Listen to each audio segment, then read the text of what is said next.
Wabash, now known as the Saugeen Ojibwe Nation, as the traditional keepers of this land. We honor them for having lived here and cared for this land from time immemorial. We appreciate the opportunity to live, work, and play in this beautiful place. This is Rogers TV.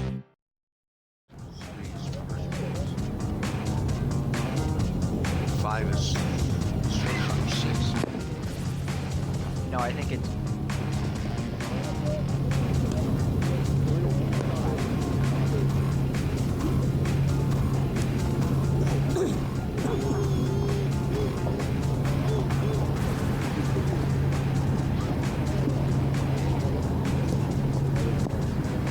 Ladies and gentlemen, welcome to North Dufferin Baseball League here in Owen Sound, Tomlin Park, Owen Sound, Ontario, Owen Sound Baysox, taking on the Midland Mariners. And Spencer, baseball is back in Owen Sound, and we're getting set the opening pitch right now, and here it comes.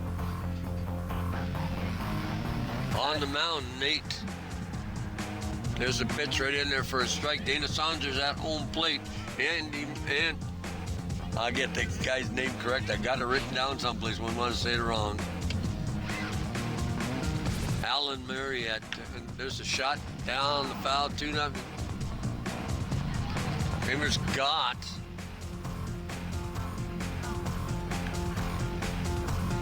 I will mention, Gordon, Nate Kramer, as you mentioned, the starting pitcher for the Baysox, only has 2 strikeouts and almost 6 innings of work, so not necessarily known as a strikeout guy so far this year, but he's right about there in the first at-bat.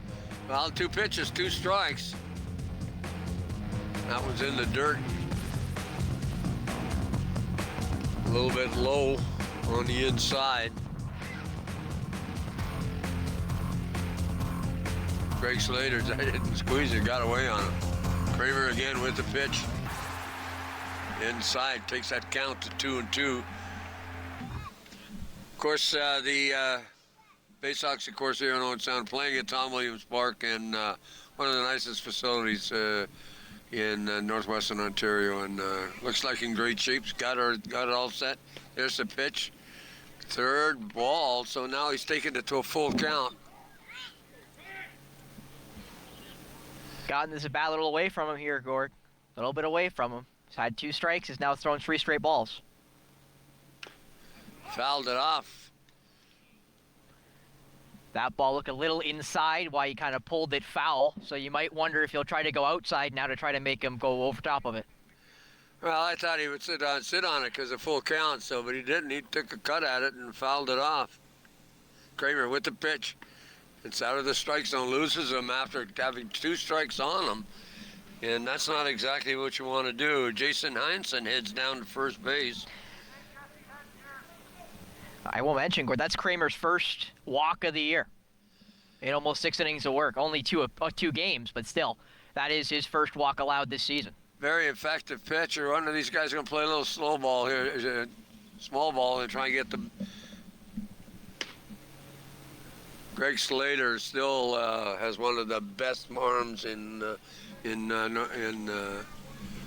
northwestern Ontario here. It's just there's a pitch over to first. How's a runner? Big lead on the last time through as he came out, but Kramer gets set again. Well, just keeping the right base runner honest, Gord. You got to like that. It's early in the season. There's Slater with the foul, throw down the bag just off the mark. Nice play. I didn't know if you were going to mention it, Gord, but because if you didn't, I was gonna. That was a great follow there by the second baseman, Paul Van Cedar, who was able to back up Kirk Gibson, who just couldn't nab that one and make sure that doesn't turn into an extra steal, extra base. That was a good steal, too, because he was moving right on the pitch, and Slater had a chance to get it down there, but had to hurry it a bit and didn't get the ball into second base, but great backup play, like you said. There's a strike by Kramer, putting it right on the money. Gets ahead of the batter, 1-0. Sealer in 2 appearances so far this year only has 1 hit. Got a runner in scoring position. Kramer with the pitch. There's a fly ball. Left field. Nice catch. And something, Gore, we don't talk about a lot in baseball, but I think is very important is communication. You heard there, Kirk Gibson started backing up for it, and he heard his left fielder call it, and instantly let Zettler have it, and Zettler makes the catch. So great job there by the Baysox to communicate, and I'll let that one fall in. That was a great catch. Kept the runner at second base, too, just the same. Number 81, Jake Frower. Gets a strike called on the outside corner. Gord, it's early. We're only 3 batters in. This is the batter number 3 here in Flower, but Kramer's done a great job of getting that early strike. No doubt. Here comes the pitch. Now gets it set. I'm telling you, Gord, that's in the last 3 counts he's been ahead. Obviously, he walked the first batter, but getting ahead in counts, you're hoping to get good results when you get ahead in counts, and Kramer's done that so far tonight. Runner at second. 1 out. Fly ball into center field, chasing it down. Believe that's Gibson in center field. Stand-up double. And Jason Hansen crosses the plate.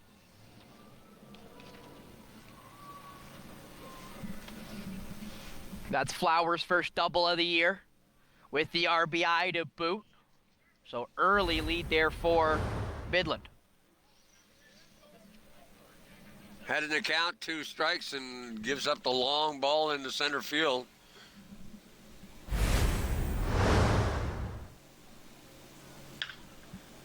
Just a still little, excuse me, bunt, I guess you could say, but it was a swinging bunt, and Kramer makes the play. 2 down. 1 run in, 1 run at second base.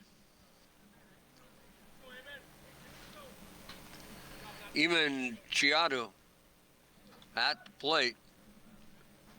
Kramer gets set. Runner with a big lead. There's a swing on it.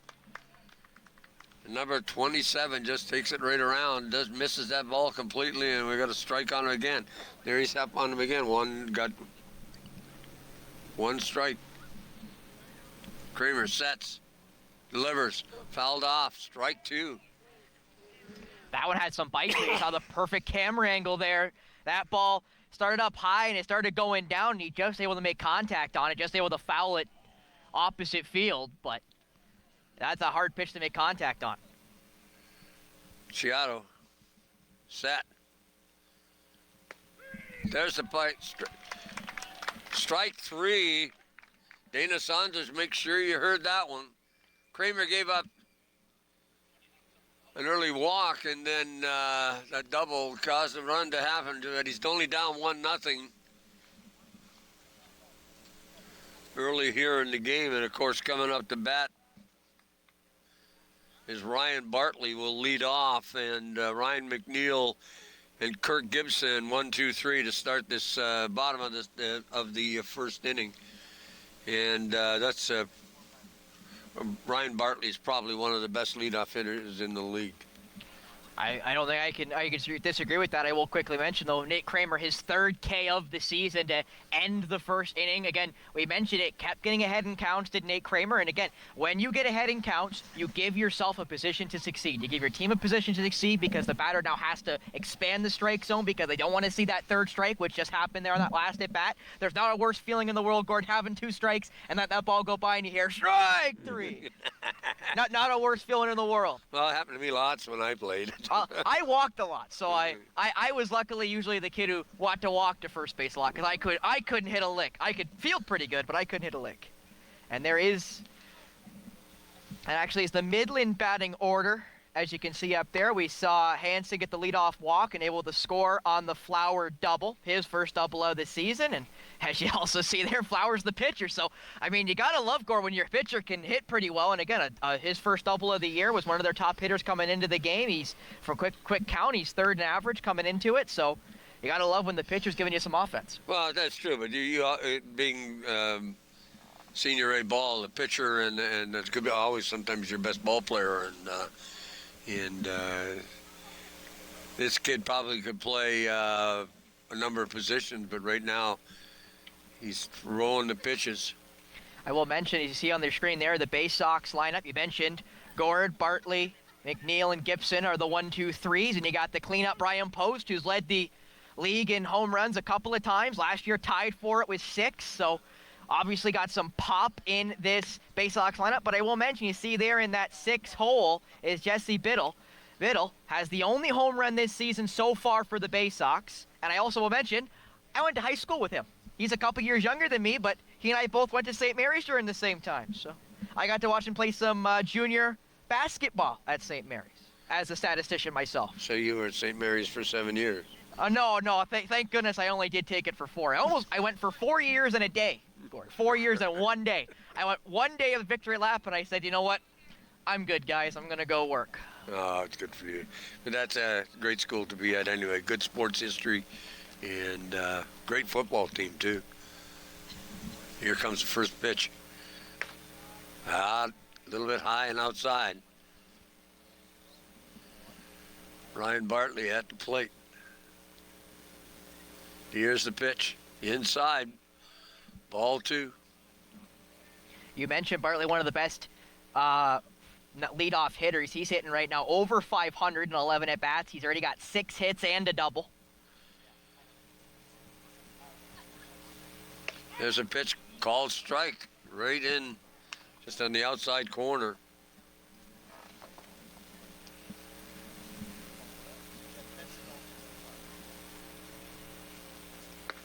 Oh, a little slow curve, just got outside. 3-1. Bartley set. There's a shot down the foul line.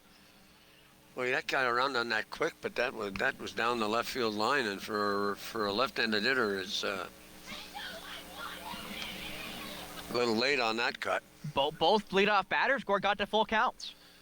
Full count. Here's the pitch. There's the hit. And it's foul just right down the line. He's pushing it down that line. It's the second time in this at-bat that he's hit the ball down the third base side. And you wonder if he figures there's a hole in that defense that he's going after. But well, Gord, the moment he hit it, I started leaning because I'm like, I don't know if that's going to hook foul or not, because it was mighty close to that line. well, it did go foul as we full count. Foul ball again.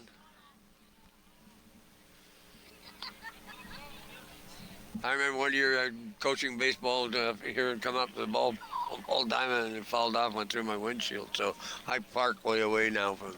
Well, I'm parked right behind the bathroom, so I think I'm safe. There's a shot that's left center field. Nobody's going to get to that. Oh, yeah, center fielder makes the play. And Ryan Bartley makes the long run back to the dugout. Nice play in center field by Rob Parent, I believe, who is the center fielder. One away, McNeil coming to the plate. Ryan McNeil, Kirk Gibson on deck. That's a famous sports name. High inside, slow curve. Flower trying to make the play. There's McNeil set up, takes a cut at it as that ball was out of the strike zone. Yeah, 1-1. Those breaking pitches get away from you quick, and that one, it fell off the table, and it went running. Set. There's the pitch. Another one. I mean, Gord, if it ain't broke, don't fix it. Go right back to it. He swung at it the first time. He swung at it the second time. Yeah, Maybe sure did. He may go back after it a third time. We'll see if Flowers triples up on it. McNeil at the plate. Takes a shot, gets it down the right in the hole, and picks up the single. Has a look at second base, but no chance. Rob Parent has a hold of that. Will Colson there in right field, I think, kind of bobbled it for a second, and That made everybody, including McNeil, kind of lean and go, am I going to look at second? And he gathered it fast enough where he decided not to. And as you mentioned now, Kirk Gibson up to bat, probably you'd say the best hitter in this Baysox lineup. Gibson, youngest player on the team too, from I hear. Oh, looks at that one. That came in nice strike, nice pitch. Gibson gets set. Here comes the pitch from Flower. Flower sets. Oh, a little bunt. Excuse me, hit. Moves the runner over. Did he get him? Just. He did. Yeah, Gibson, kind of the swinging bunt there, Gordy. Just made contact on it. I will mention, as you mentioned Gibson's age, he's one of two players right now playing college ball across the border. Him and Jesse Biddle playing across the border in the U.S. NAIA for Biddle, D3 for Gibson. Good way to spend the summer. In early spring, there's a shot right in center field. Or left field, pardon me, to the wall. Held the runner at, Bartley held the runner. Yeah, the fielder kind of got there, but he bobbled it sort of late, which obviously caused everybody to rethink if McNeil should have went, but by that point his momentum stopped and he had to stop. So now runners on the corners for their best hitter so far this season in Paul Van Cedar, who's has had 6 hits and 8 at-bats, Corey. Fouled it out of play. And if you're not a mathematician, that's 750. That's a .750 average for Van Cedar. So Well, I'm not a mathematician. We had trouble counting to 10 before this thing started. That's a tremendous average. It doesn't matter what league you're in. To be able to hit that well this early in the season. Van Cedar looking to drive in a run, has 2 at the table. There's a high pitch over top of his head. Flower having a little trouble finding that strike zone right now. Runners at first and third. I remember, Gord, Van Cedar, great hitter in that 5-hole. There's a shot in the hole. Through short. Drives in the run. Runners at first and second.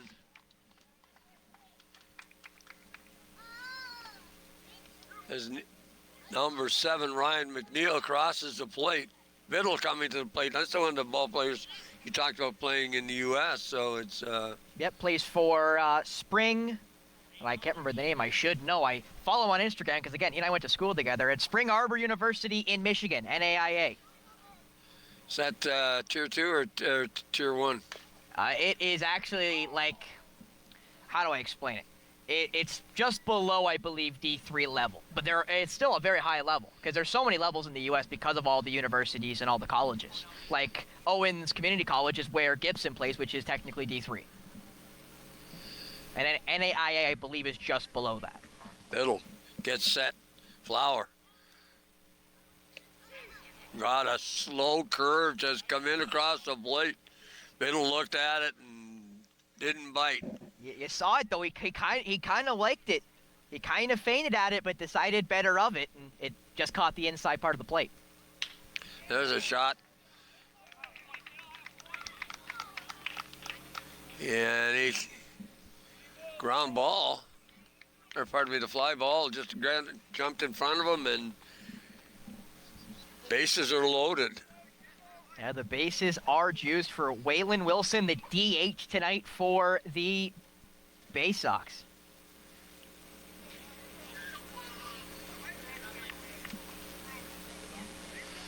Wilson in 9 at-bats has 3 hits, so hitting 333 on the average.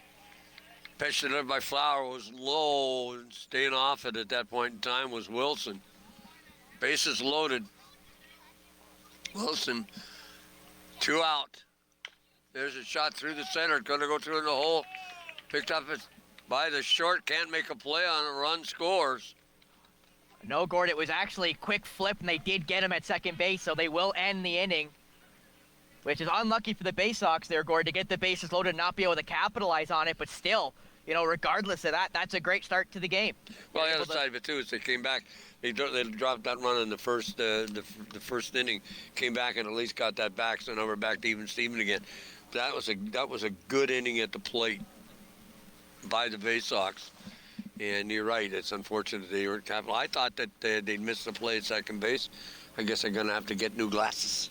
Well, no, the shortstop just got there, and the second baseman was able to get there for the click flip. But it was going to be a close play because I didn't know if the shortstop would get there because the second baseman I knew was going to be not fast enough for that ball because it was coming off hot once it got by the pitcher Flower, pardon me. True enough, but Flowers had a little trouble in that inning and gave up some key hits. And I thought that Bartley should have probably sent the runner early. McNeil got a chance to test the fielder, but he didn't. And and luckily that didn't cost him a run because McNeil did score. yes, Thank that's true. goodness.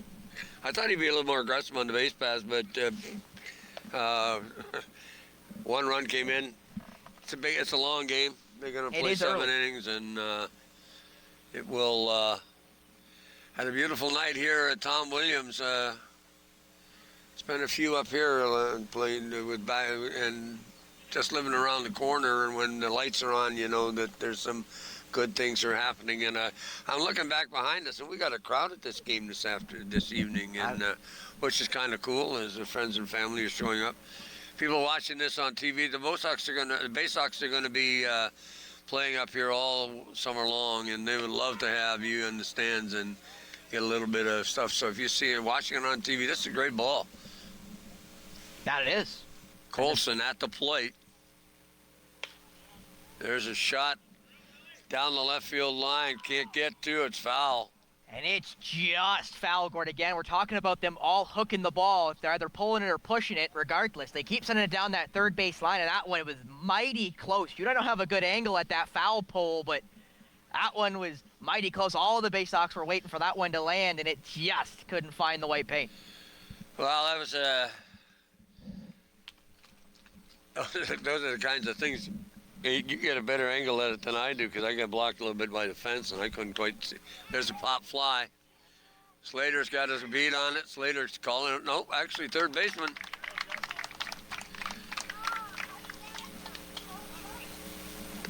Jesse Biddle was there with the play, and again, we talked about communication earlier with the first out for the Baysox in left field. Again, great communication. You saw Slater running at it. Biddle called it.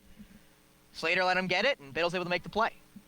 No miscommunication there, so thank goodness no collision. One out.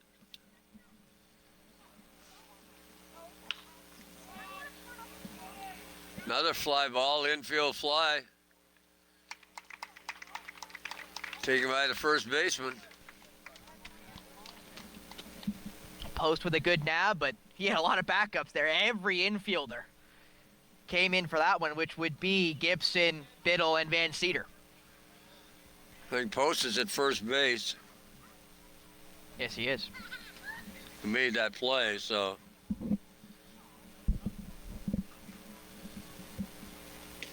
There's a shot right across, and Kramer gets another strike. No, that one was just outside, Gordon. It looked good, though. Rob Parent at the plate. Parent set. Kramer. Strike 2. He's finding that plate, and he's been ahead of his hitters most of the game so far in the last inning and a half. So there's a strike 2. So that's 2-1, or 1-2, pardon me. I thought he was ahead. Oh, ball. And that one also looked close, Gord. I mean, Kramer, if he's not hitting that zone, he's mighty close to it. He's painting all the way around it. He's making a Picasso. Fouled off. Coming back to the screen. Thank goodness you and I got a fence here, Gord. That was coming right for you. Oh, that's okay. I've got good hands. I would have caught it. I'm just making sure, because I know I wouldn't have. I wouldn't go for it. You would have been on your own, Gord. You're on your own. I would have picked up the monitor and backed away. Hey, you break it, you bought it. Yeah. Strike 3, got him. What a pitch by Kramer. Oh, right into the strike zone. Got across that inside corner and just made it. He's talking to himself all the way back to the bench. Big number 9. That's Rob Parent. And I tell you that good inning, good defensive inning for Owen Sound, and they did some really solid defense. And Kramer's just pitching so well. He's pitching. He's ahead of his hitters. He's keeping his cool. He's not getting himself out of line. And again, he came in, Gord, with 2 strikeouts on the year in 2 games played already in about 6 innings of work, 5 2/3. He's now through 2 full innings, and he's got 2 strikeouts already. So he is already playing up to the second game here at home for Owen Sound, going for their first home win. Something we haven't mentioned yet is the standings, which the Baysox are 2-1 so far on the year, finding themselves 4th in the standings of the North Dufferin Baseball League. Midland is last right now with 3 losses, the Mariners, but in fairness to them, they played 3 close games. They lost to the Baysox in the opener, 4-3. They lost to Creermore, 5-3, and they lost to the Ivy Rangers, 6-4. So they've been in every game they've played this season, have Midland. So even in this game tonight, as Owen Sound does have a better record, you know, this Midland team is going to be here to play with them, and we've seen it so far tonight, Gord, that this Mariners team is really good, even though they are 0-3. You could almost say it's unlucky that they're 0-3 to start the year. Well, yeah, and you're right about that, because when games are close like that, it's a one play that makes the difference. And Slater comes in to lead off. Number 8 hitter. Slater, a very good ball player. Ouch, that hurt. And that's the one thing I'll tell you about Slater, I bet he'll steal. Well, the bench gave him some cheers there. He took that one right on the tricep, right in the shoulder, right just below the shoulder. As now their 9 hitter comes up in Kevin Zettler. Flowers still out there pitching, hits Batman in this one. Bottom of the order, Kevin Zettler, number 7. The left fielder. There's a shot just outside. Well, mentioned Zettler's right now 2nd on the team in average, hitting just .625, so that's in 8 at-bats. He's got 5 hits, including 2 doubles.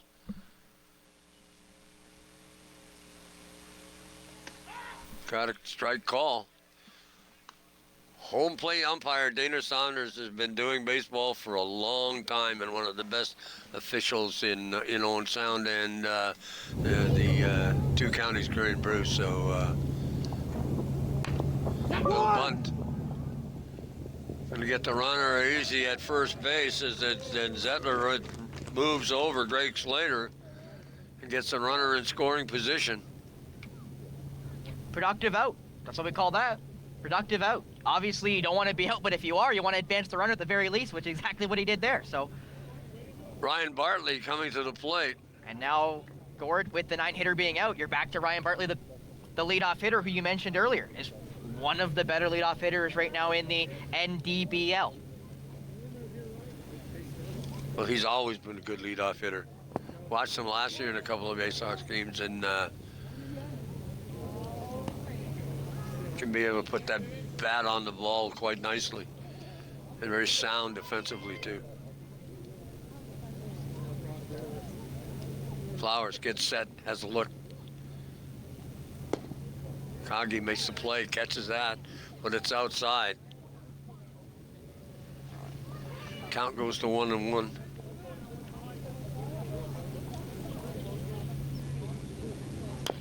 Fouled it off. Just got the end of that bat on the ball. Knox didn't go very far, but strike called. Flower sets. Ryan Bartley at the plate. Slater at second base.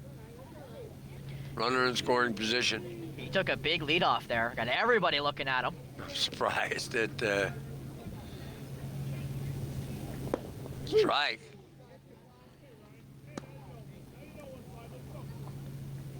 Two count, 1 out. Bottom of the second inning. Scores tied 1. Fouled it. Strikes out at the plate. And that's for out number 2, and I not sure I mentioned it in the beginning, but Flower, the pitcher for the Mariners, in 4 innings of work in his previous start, he had 4 Ks. So in the first inning, he didn't get one. He gets one there, and you kind of expect that as coming out there is Slater, the catcher, for the 2-out rule. And now going is the last out, which is Ryan Bartley. So now you got some speed at second base. So an advantage by accident there for the Baysox. Another called strike on McNeil. That was a good breaking pitch. That was a high breaking pitch, which usually you're a little worried about as a pitcher, but if batter doesn't swing, it doesn't matter. Fly ball. It's in foul territory, going to go to play. Yep, it does. Still alive is McNeil. Long run. Number 17. Sealer. Just missed the trucks there beside the Mainland dugout. Wonder if any people were waiting to see if their cars got hit, see if they got to call the insurance company while they're still at the game. Well, I couldn't leave a dent in it, but I mean, the worst thing is the windshield. That happened to me. I was telling you earlier, Rod. Just brought the truck up to the plate to get this stuff, equipment out, and they were warming up. A foul ball goes over the big screen, and well, on that low pitch score, Bartley skipped to third base, so now teleported 90 feet closer. Oh, and a quick time call. I'm not surprised at Bartley stealing bases. Neal has a chance. Fouls it off again. Kids are after the ball. I wonder if they'll bring it back. It goes over to Keppel-Sewak School over 2 fences in the wrong direction. McNeil set in the box. Here comes the pitch. Flower gets set. Throws the pitch, and it's outside and low. Tried that little sneaky curveball, and it didn't work that time. And McNeil's kind of slowly gotten his way back into this count, 2-2 now.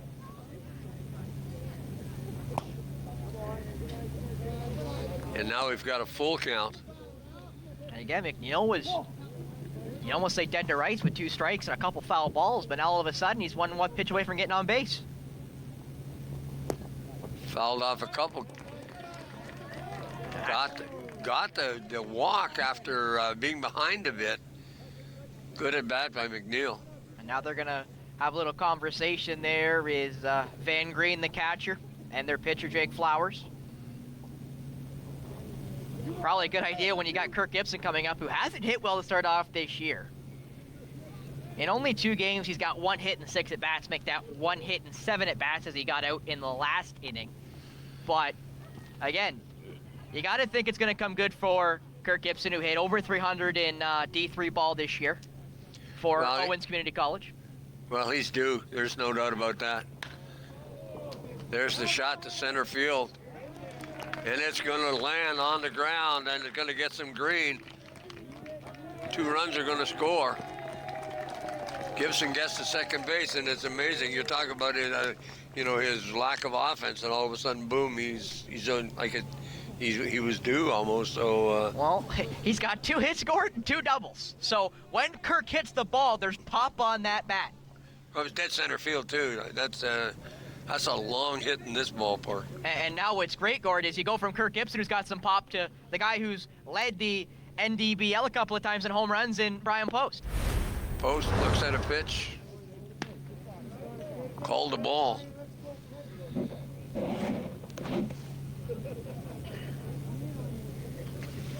Here comes that pitch now. He's getting set. There's a foul ball. And it hits the Rogers truck. I know that one's insured, so I know we're good. I think Mark Perry heard that one and maybe jumped. Well, I mean, he heard it. I don't know where he jumped it, but good crowd here tonight out at the ballpark. And honestly, it's a great crowd, Gord, for you to think about it. It's probably been the best day of the year so far this summer. I mean, very pretty day. I got up to 20 degrees Celsius. Oh, it's gorgeous. I wasn't sure whether to wear the jacket or not, and I did, so. Oh, and Post labeled that one. Goodbye. Wow. Well, that's what he's known for, is hitting the ball. That's a big inning. He gets a run batted in, plus he scores himself. and that changes the outcome of this game. We're looking at 5-1. This Flowers gave a home run ball as they line up to congratulate Post as he touches the plate. That's Post's first home run of the year, second for the team. And again, he tied for the lead last year with 6 bombs in the NDBL. That's number 1.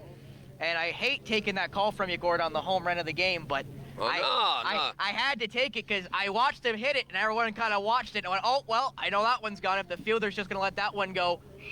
The fact I lost track of the ball. I wasn't quite sure where it was, but the second week because of the screen that's in front of us, and but the interesting part is that's a short porch too. It's only 230 feet down the 70 line. feet.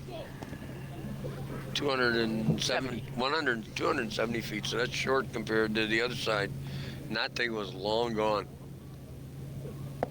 Yeah, I don't know which neighbor's going to find that in their backyard, but they're going to have a souvenir. It might be my backyard. I have to go out and look at it later. Actually, we've had a couple of balls out of this park end out there. But there's a lot of trees now, so they don't get through like it used to. There's the shot. Good pitch. Swung on by Van Cedar.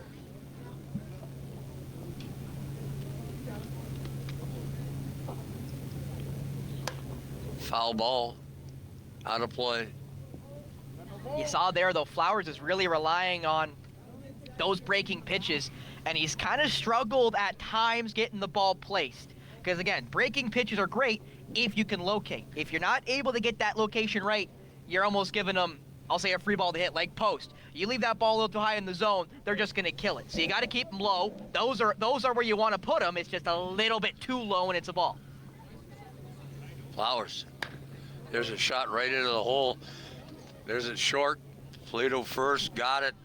3. That's the third out.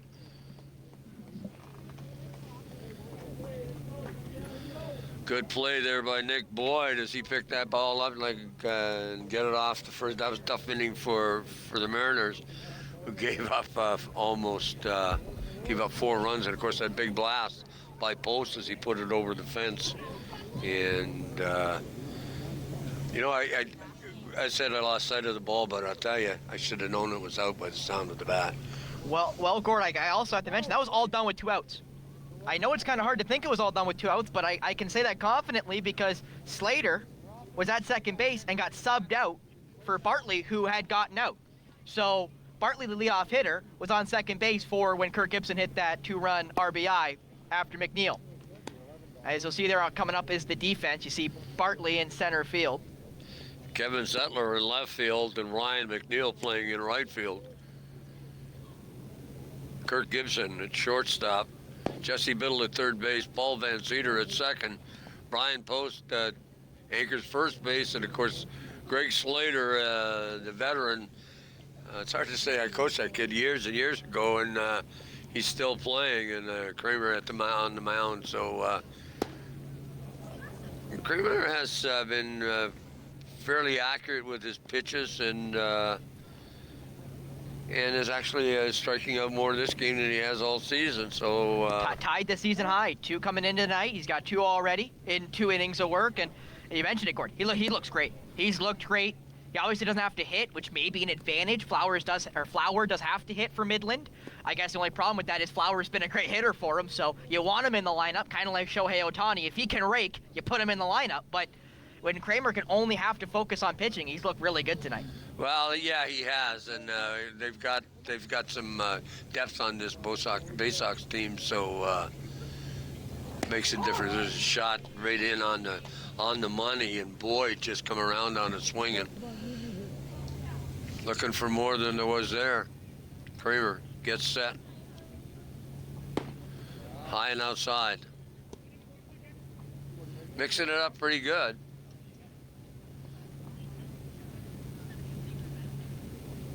Nice new uniforms this year by the Baysox. Strike 2. Kramer's really getting into a groove. I will mention, Gord, this is Boyd's first at-bat. He's been in 2 games this year, but has not had a chance to get an at-bat, so his first AB of the young season. Another high pitch, 2-2. Mighty close, though, Gord. Mighty close with 2 strikes. Well, he's looking. Boyd looking at Kramer. Kramer gets set, delivers outside, takes it to a full count again. And this has kind of been a problem for Kramer. He's gotten ahead in, I think, every count, if not basically every count. But sometimes he's letting guys back into it. Couple full counts. Ball 4. You don't want to lose a batter when you're up 2-zip on them in the strike count, and just sort of throws. Especially against the 9-hitter. Yes. That's now Tyson Hansen back to bat. Center fielder for the Mariners. Hansen getting set. We've got a runner on 1. There's a shot. Low.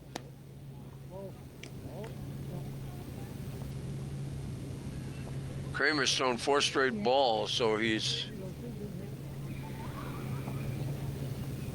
Hansen in the batter's box, getting set. Kramer fires. Pop flies just short. Gibson didn't have to move too far for that one.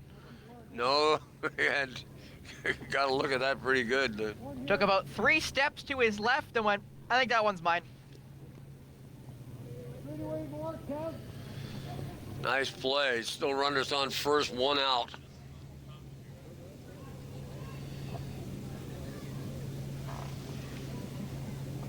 Jay Sealer.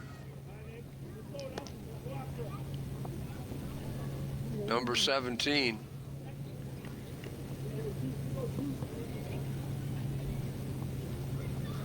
Kramer managed to get out of that last bat. There's a throw over to first. Almost got him. That was a quick play. Post. Nice play. I was going to mention, Gord, Boyd is not taking an extremely long leadoff. I wouldn't say he looks like a threat to steal the bag. At least I haven't seen where he looks like a threat to steal the bag. He might go now, though. He's kind of leaning. Kramer read my mind because I saw him kind of leaning there. Well, that's true. He went over to first base, and Kramer's worrying about him. I just take the batter at this point of my... Another ball. I think that's 6 straight now. Yep, 2-0.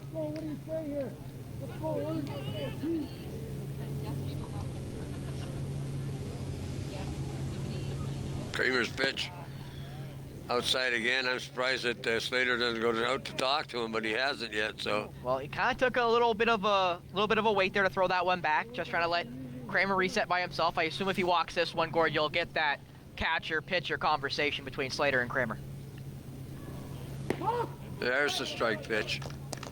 That's what he's looking for. And see, and that's a great job by Slater to know his pitcher and go, okay, I'm just going to give him a second here. Not go talk to him, just let him kind of reset himself.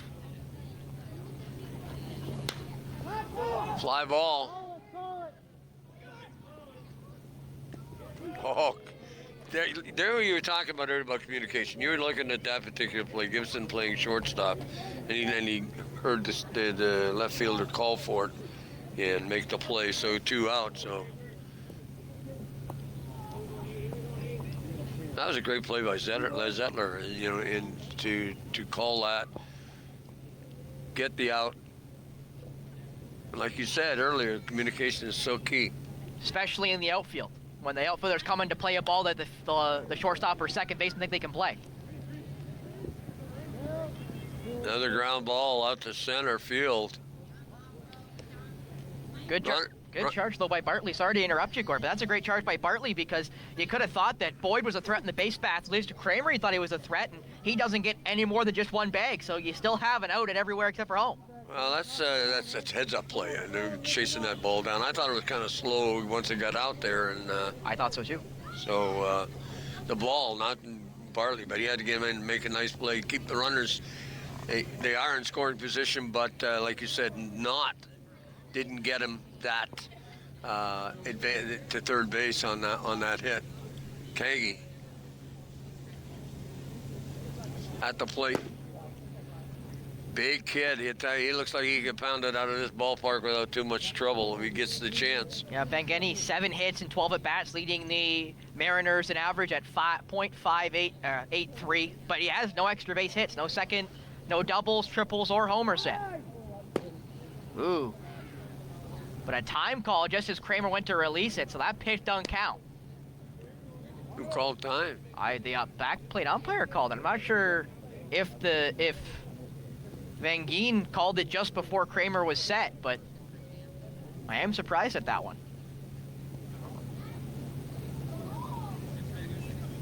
Here comes the pitch. There's a shot right up the center. Oh, nice play. That was a beauty. And now, Gord, you see there, if Bartley doesn't make that play to keep the runners at first and second, like I said, first and third, that ball's a little bit harder to get because the shortstop and second baseman are farther out because they don't have to worry about a guy trying to nab the second base. They couldn't do a double steal. They can't, that's a free bag to that guy at first because the fielders are not worried about that guy getting to second base because they only need one more out. So that is an important play by Bartley if you think about it from a more abstract look because you easily could have saw him at first, steal second. Now you got second and third with 2 out. That liner, you have to make the play at first, which again leaves you up for an error or what have you. Throwing error, not being able to bobble it when you try to nab it. With him still being at first and second, it's an easy play at second base. No throw needed. Well, with runners in first and second, that's advantageous. You don't want to move that runner over. They didn't allow that, which saved the chance for them to score. So that's all part of the chess game that you have when you play this game, is how you position your players. And but then again, too, an excellent play at second base. So, to get that ball, sit on the mat, and then make sure you had it before you did anything else, and then make the play. I will mention that Flower is back for this third inning, for this bottom of third inning, which I'm not going to say surprises me. He had 4 innings in his only other game so far this year, where he allowed 2 runs and 6 hits. He's already above both of those totals in this one. He only has, I believe, 1 K. He has 1 strikeout, I should say. He had 4 coming into it. So not exactly his best performance of the season so far, but it'll be interesting to see how many innings Flower does go with the early work that the Baysox have already done. And we'll see if they can do any more damage here in this bottom of third as Jesse Biddle, the St. Mary's Mustang, gets a chance to swing the bat. Biddle gets set in the batter's box. If you couldn't tell, I'm a little biased towards St. Mary's, and I am not scared to show it. Well, I don't blame you. There's a shot just down the line and foul just outside third base.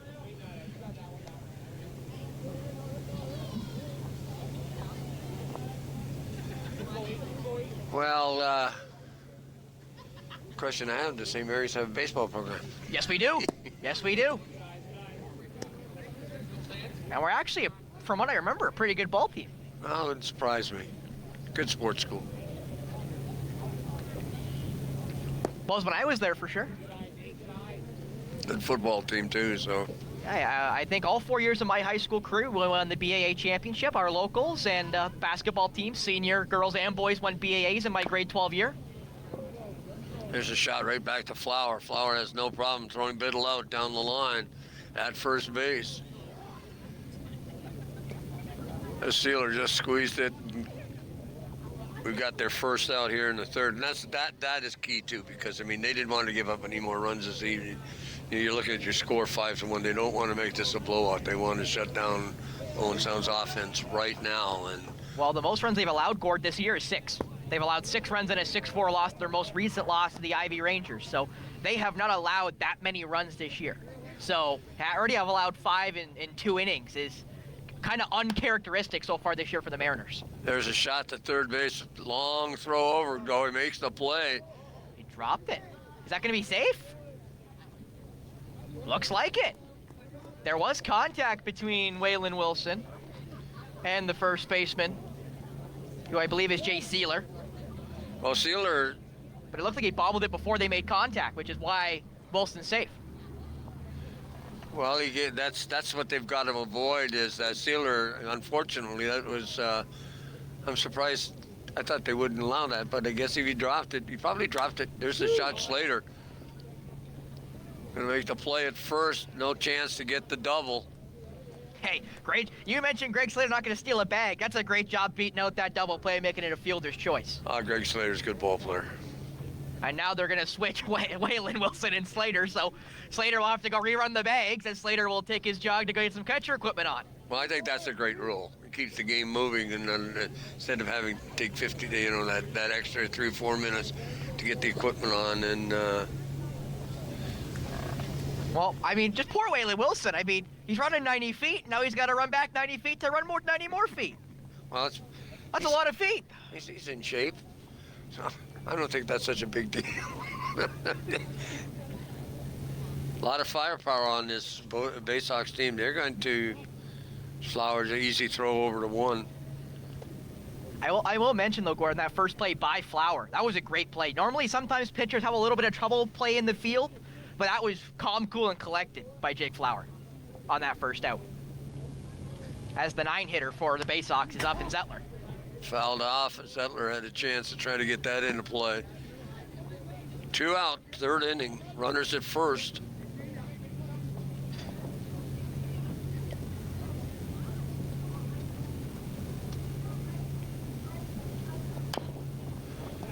Ground ball. That stayed fair, Gord. I mean, not all hits look the same, but they all count the same, and you can't do much better than a low crawler right down the third baseline. And that ball literally was on a string. That ball didn't move. It was straight down the third baseline, and he just kept going. I thought it was going to foul, and I thought for a moment he was going to sit there and wait to see what was going to happen with it, but picked it up. Flowers, a little bit of bad luck that time. But now, Gordy, again, 2 outs. All of a sudden, there's 2 base runners again. Happened last inning. Allowed 4 runs after getting 2 outs. And again, Ryan Bartley back up to bat, his 3rd at bat in 3 innings. So Midland again, getting 2 outs in the last 2 innings, and again allowing base runners. We'll see if they can get out of it this time, unlike last time.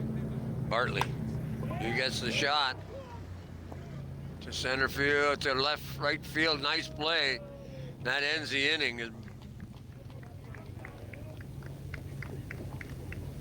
Caught out there by number 21, Colson, playing right field, so. Great job by the Mariners. In the last inning, they allowed 4 runs after getting 2 outs. This time, they allowed 2 base runners, but that's it. No more damage. But that's exactly what they wanted to do. They couldn't give up any more runs if they had any chance in this particular game, because primarily, you're looking at it's 5-1 right now. You give up 2, 3 more, and that pretty well changes the whole. Well, Gord, in their last matchup, in the opening game of the year down in Midland, Owen Sound won 4-3. So they've already eclipsed the 4-run lead in 2 innings of work, now through 3 innings of work as we get ready for the top of 4. So, again, uncharacteristic for the Mariners, who need to get back to what they're, I'll say what they're good at, which is good defense and good pitching, because you don't allow in 3 games no more than 6 runs. Like, that's good defense, that's good pitching. So and rightly so, and again too, not rewarded for their effort. You were talking about their record doesn't show you have that kind of statistics and still end up losing 3 games. So it's Kramer coming back out to pitch for Owen Sound has a really interesting to start to the game, because he would get ahead of hitters and then he would lose them, and then gave up that run, but hasn't given up a run since the 1st inning, and just been motoring along really well right now. Yeah, he's gotten ahead in basically every count, and as you said, Gord, as the game has gone on, he's settled into getting ahead in counts, and not only getting ahead in counts just like that, but keeping ahead and being able to either get the strikeout or get the easy ground out or easy pop up. Chiato makes a swing on that one as Kramer delivering again. There's the second shot. There's a long shot out into left field. Oh, and picked off. That's Settler's second good catch. You saw him you'll say argue, took one from Gibson coming flying in from left field to take the shortstop ball, and that one was lined right to him. Well, this ballpark has got tremendous lighting. And you're going to watch the replay. There it goes right out there right now on your Rogers replay. You're going to see him just wasn't quite sure where that ball is. And these lights, you get that ball coming out of the lights, and the poles are and then that's one of the problems with this ballpark. Number one, the worst one is the sun coming down at 7 or 8 o'clock at night. That's tough to see out there, but that ball was in the lights, and he had trouble picking it up, and then the last moment was able to make the play on it. So, good play by Zettler out left field. Kramer. Pop, fly.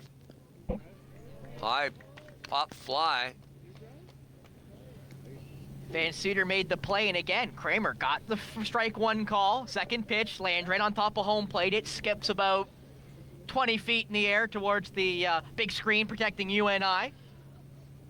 And then he's able to get the easy pop-up to second base. Well, I'll say easy, but routine pop-up there to Van Cedar, who had to kind of track it down. I would say routine's probably the best word, because right now, defensively, the Baysox have been just really, really good.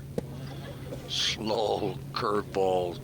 It looked good, though, Gord. I mean, again, Nate Kramer does look great tonight for Owen Sound. He has pitched very, very well. Ball.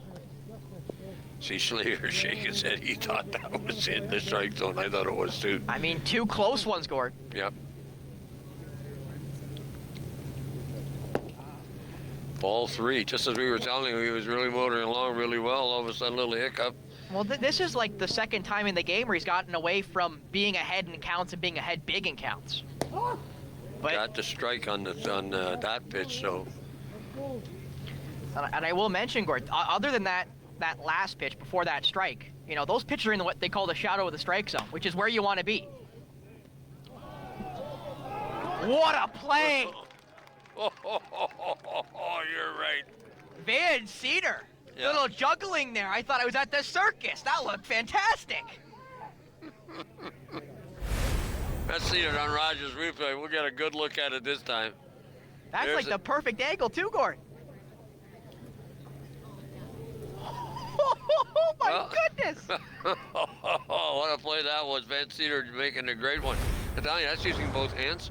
That better make the Instagram reel with a but-da-da-da-da-da as he caught something. I don't know how he caught that one, because that one, I thought he was going to get it initially. Then he kind of popped it, and I don't know how he got that other hand to it. I'll say his right hand, and popped it up again for his glove, but that was spectacular hand-eye coordination, not only to get a handle on the ball, but not throw it away and be able to give himself a chance to recollect and grab it.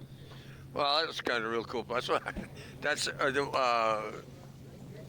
really a, I don't know how to describe that, but that was one of the most interesting plays that we've had tonight, and probably one of the best, and showed the concentration to keep on the ball, even though you realize that it's changed. And that was a great shot there.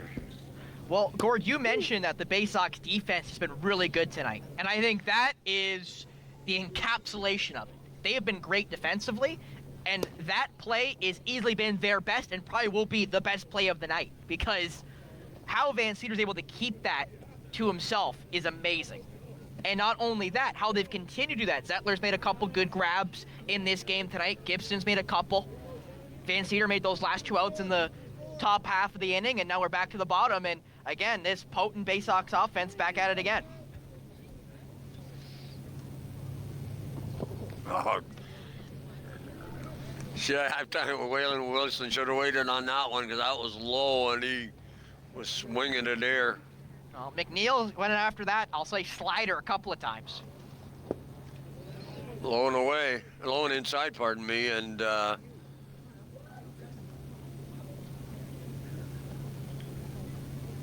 comes the pitch by Flower. Going to get the third ball. Yeah, McNeil in his, I think, second at bat went after a couple of those low and outside sliders. There's a strike. Full count. Flowers on McNeil. Fouls it off. Stays alive.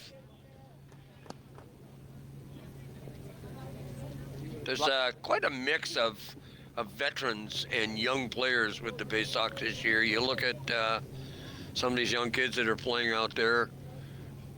And then the wily veterans like Slater, Post.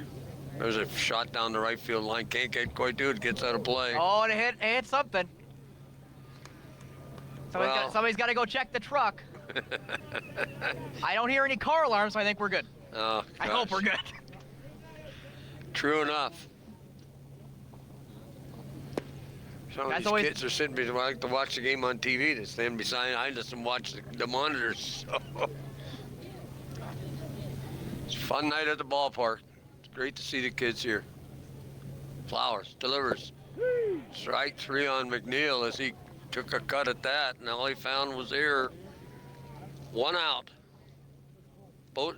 Little conversation there between home plate umpire and McNeil. Obviously, maybe not liked that second strike call, but he loved that low slider. He swung at it 4 times. Now he got struck out there on that last one. But Kurt Gibson, who I mentioned, only has 2 hits on the year. 1 tonight. 2 doubles. Gibson waited that one out, and it cost him as a strike thrown by Flowers. And I will mention, you see his red helmet. That red helmet is of the Owens Community College, the school he plays for in the D3 division in the NCAA. Strike 2. Big cut on that ball. Flowers. There's the shot, fouls it down the line. Kurt Gibson.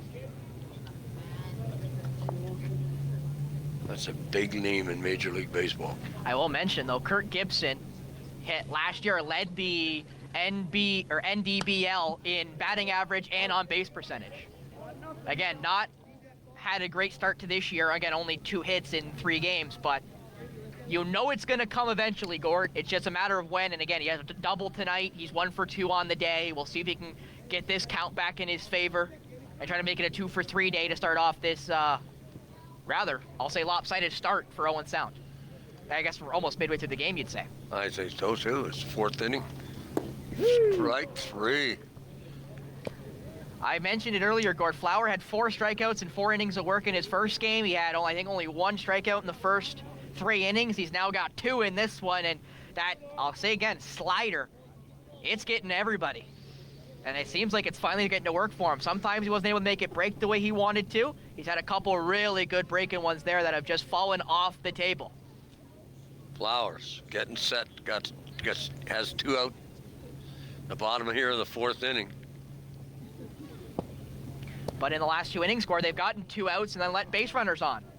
In the second inning, they allowed 4 runs after getting 2 outs. In the third inning, they were able to get away with it with just 2 base runners. Well, Post is the one that drove the ball out of this ballpark, and they got to be careful with him. There's nobody on, but he can. There's a shot to short. Picked up nice. Takes it over to first, got the play. 3 up, 3 down by the Mariners. And that said, really good inning for them because that'd keep this game. They got a chance to come back in it rather than giving up 2 or 3 runs that would cost them when the game is pretty well out, been mailed out, and then that'd be the end of it. But well, Gore, we've talked about it a little. I'd say a little bit in this game that not only this Mariners team has been unlucky this year, but their problem is scoring runs. You know, when they've allowed no more than 6 runs in their first 3 games. Well, they're 0-3. You mentioned that earlier, and obviously the pitching has been okay for them, but so has defense. But again, too, they haven't been rewarded for the statistical side of this of their first 3 games, and that must be disheartening too. And another thing too, they got a number of players on their roster. And is this the best roster that's here tonight? You know, and so you wonder how they managed to do that too. But Kramer's back out, top which of 5. He should be. Which he should be, Gord. He's been dealing. He's through 4 full, and he's looked really good.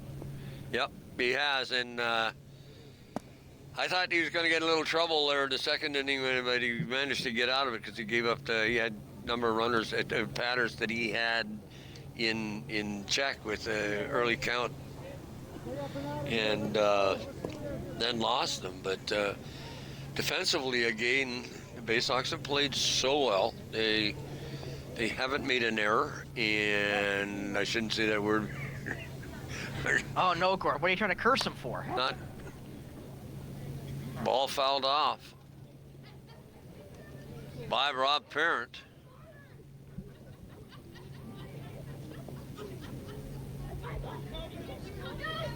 Parent getting set. Kramer, there's a shot.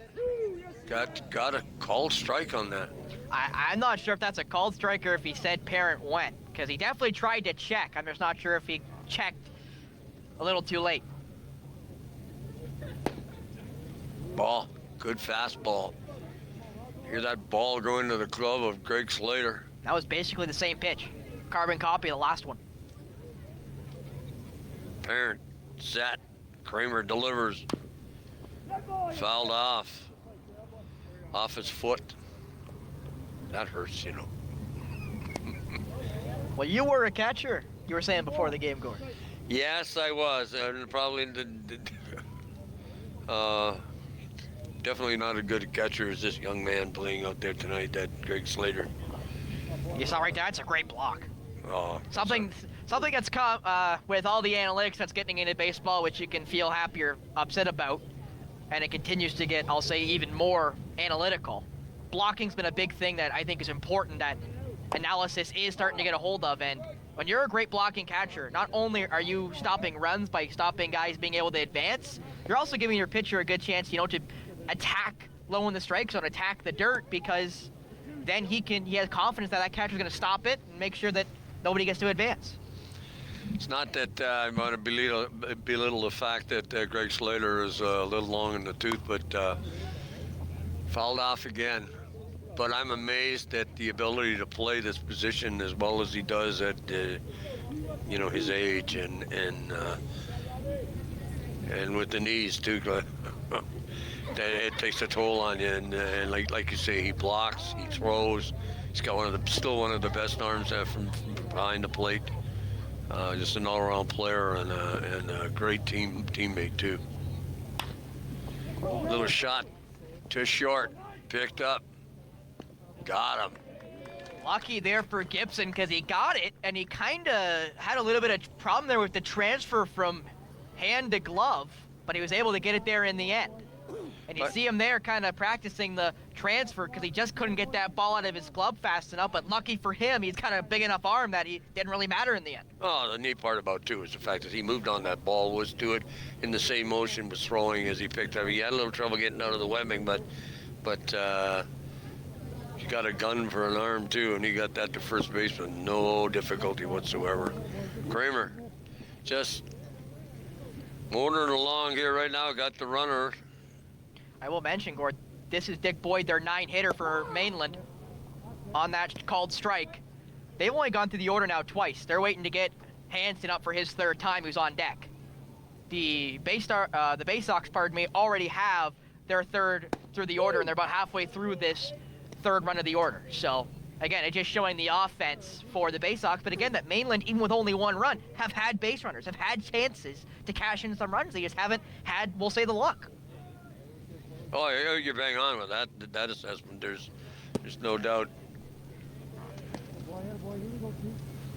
Nick Boyd kind of leans back a bit as that ball was high and inside. Kramer throws it high and outside, mixing up his pitches, I think.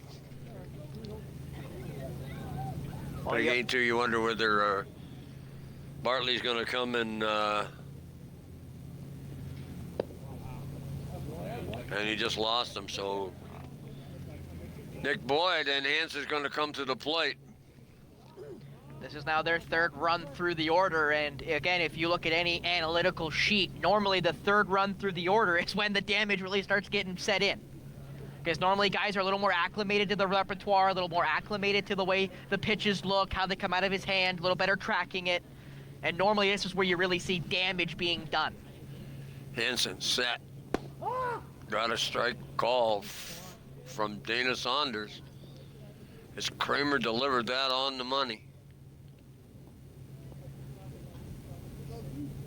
Hansen gets set. Kramer.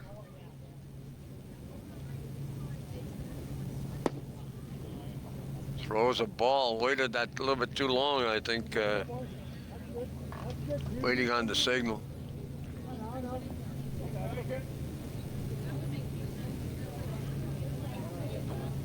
Here comes the pitch. Throws to first base. Sends the runner back. Post squeezes that ball. Plays that position so well. I will mention, this is kind of the problem, though, for being a righty pitcher. Your back is to first base. Unlike if you're a lefty, for example. Well, they're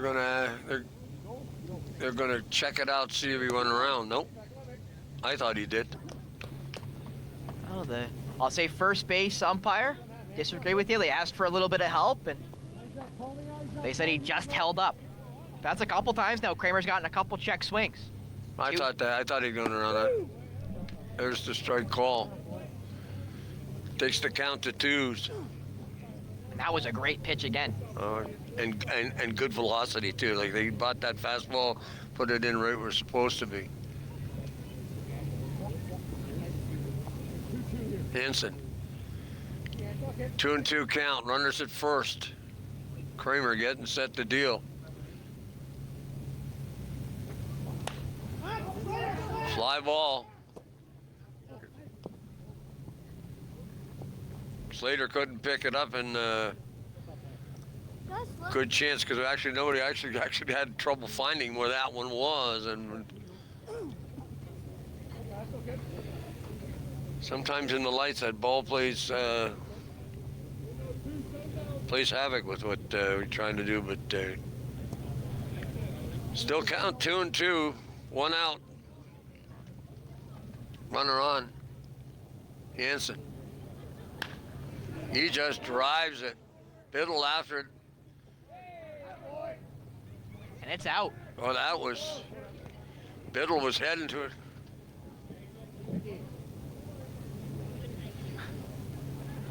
That Zettler ran right after it, but that ball's able to get over the tall fence, and I'll say the little monster there in left field, and that's a 2-run shot for Midland. And again, we've talked about that their lineup's kind of been the crux of their season woes. They've only scored a maximum of 5 runs in a game. They're now at 3 as, again, that ball got crushed to left center field. You see there Zettler watching it, and it just gets over the top of that fence. Well, that's a higher fence because it's a shorter porch as far as this is 270 down the lines, and so it's quite the shot if you hit it out in right field. And I don't understand that. Ooh, that ball caught Slater, I think, right in the thighs. He kind of went sprawling after that ball. Went Sealer swimming, if you will. bunted that thing, and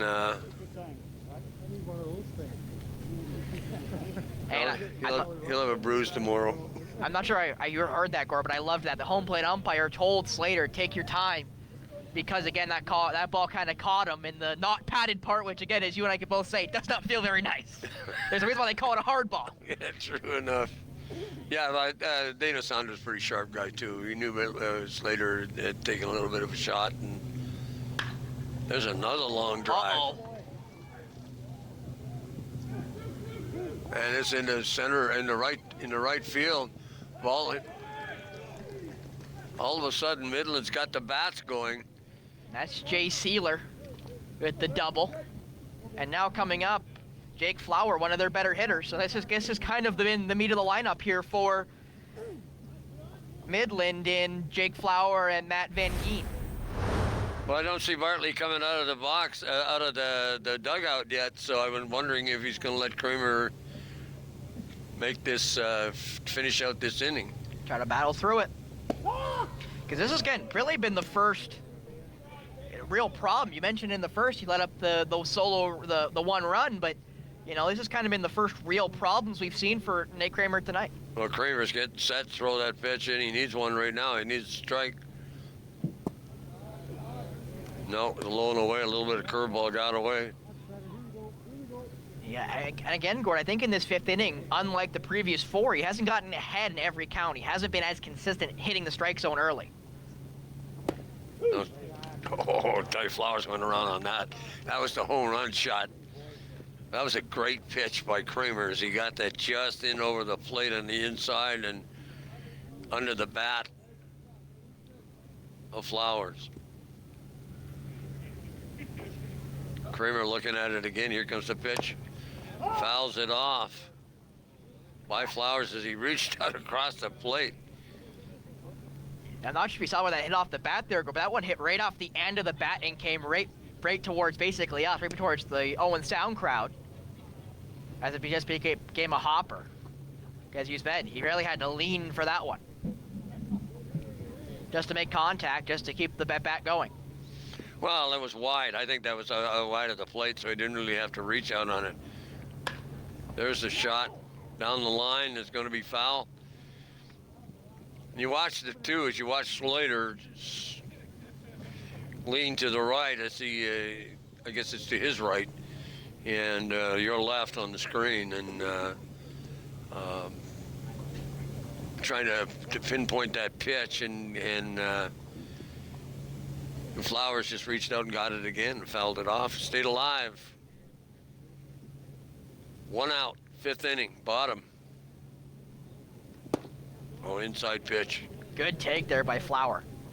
Again, battled through some strike 2 foul balls, and again, trying to get back into the count. Something that Kramer's allowed a couple of times tonight. There's a shot. Oh, they missed the error at first. That's the first error. He's going to run it. They held him up. Postage runs the ball back into the infield. That's the wise play. Slater calls timeout. Get his club settled down. Oh, and here comes Don Bartley. As you mentioned, Bartley hadn't came out yet, and here he comes. So now we'll see who he brings in. Don Bartley, of course, two-time member of the Owen Sound Sports Hall of Fame, too. And probably he's forgotten more baseball than probably the two of us have known. He's just an unbelievable coach. Hey, quick word to Kramer, he's going to leave him in. And a player, and but yeah, that's what you got to do. You got to settle him down. Kramer's had a really good game, and there's and that's all it takes is just take that minute and a half or that you get from the walkout to just settle yourself down and do it. You know, as a catcher, you can walk out and do exactly the same thing. You're going to see the play here as the error ball took a funny bounce in front of the post and he couldn't pick it up. But the foul ball strike. On number 27, Eamon Chiato. I hope we don't mispronounce that too badly. But comes a pitch again. Kramer's ready.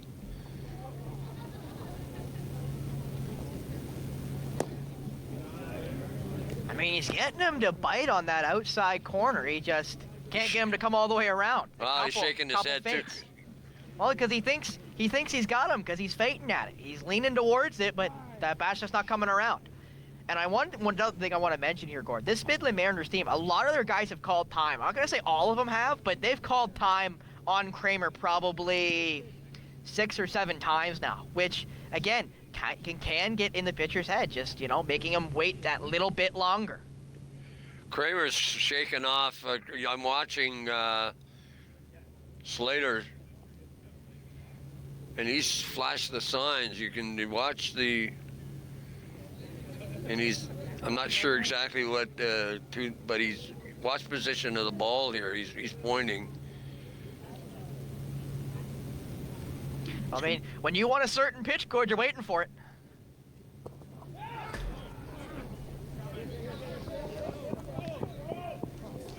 Kramer will be probably charged with the wild pitch. And now, all of a sudden, Gord, 90 feet away is the tying run on third base. Which is surprising with the control. I mean, they've had that. Their offense got them into a position where they should have won this game handily, but an error and allowing somebody to get on base makes a huge difference. You're going to watch the pitch. He's going to throw it right into the dirt. Yeah, that one just got away from him. You see there on that replay, it just got away from him. He's got strike 1 here on the next at bat. Or pardon me, the same at bat. It's only 1 out. There's the shot. What? Not a play was that. Kirk Gibson. That's highlight reel play at short. And again, Gore, you talked about the great defense. Last inning, it was Van Cedar with the juggle. This time it's Kirk Gibson with a beautiful diving catch right there. And that's all instinct. He didn't even take a step towards it. He immediately laid out for it. Well, that was quite a shot, too. That was lined. I mean, it was...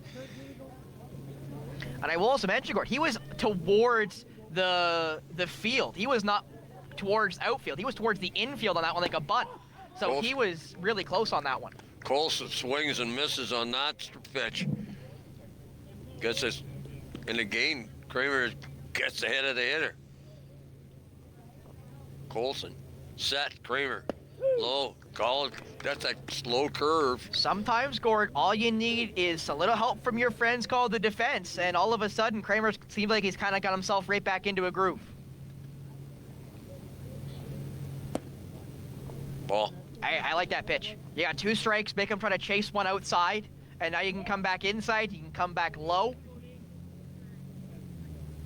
Give you some options. High pitch, full count. Kramer can't afford to lose this batter. 2-2. Colson. Is he going to put the bat on his shoulder? Got him. Great pitch. Got him looking. Kramer, great pitch. You're right on with that one, my friend. Boy, they needed that one. And you saw there, Will Colson knew the moment that ball got by him. Yep, that's my cue. Yeah. And sometimes you just know it. Sometimes you let that ball go by and you just think, I probably should have swung at that one. You mentioned it though. That bat kind of touched his shoulder there in his collection. So kind of curious there. Well, I'll tell you, this is Rogers' special telecast from Tom Williams Park, and on TV. This is Baysox baseball, and Well, actually, this is a fun game. You should see some of the. not to interrupt you there, Gar, but I see Michael Harris on the most recent episode of Sports Wrap. Oh wow! Gee. Got his second appearance on Sports Wrap. Gord, we got to get you on one of those days. Mark Perry, that's what we got to do. We got to get Gord Chapman on one of the Sports Wraps. I'll figure it out. I'll get the Wi-Fi connection. I'll get the Ethernet cables and the computers working. We got to get Gord at least on one. On one Sports Wrap. At least one. Oh, that would be nice. I would We be can- very nice. We can get you on with Adrian and myself, and maybe Mark McKelvey can make an appearance before we take our summer vacation, or I guess Mark Perry takes a summer vacation, because I don't get to take a vacation. I'm a poor college student. I have to work. Yeah. That is so true. You got so much going for you. You will. College is a good time. And we also will mention quickly, Flower is back out for this bottom of 5. He went 4 full in his first appearance. He's now has a chance to go 5 full in this appearance. And we mentioned it. He allowed 5 runs in the first 2 innings, but he's had 2 straight nothing burgers in the 3rd and 4th inning. So he's kind of dialed himself in for the Mariners, and it has been to the advantage of the away side, who are now only 1 run down. But you're right, because he only had that 1 bad inning when he gave up the 4 runs, and they gave up the 1 run in the first at the bottom of the first to tie it up. But boy, Baysox want to win this ball game. They're going to have to do something in this inning. They've been pretty quiet for the last 2 or 3 innings offensively. So Baysox, I keep wanting to call them Baysox. I apologize, guys. Well, I will mention, Gord, that if you want anybody to get you some offense, it's the guy right now leading the team in average, Van Cedar. Yep, Van Cedar, of course, at the plate. Ball inside and swings at it. So easy to sit back here and watch it, but you ball's outside and hits the dirt and right back to the backstop.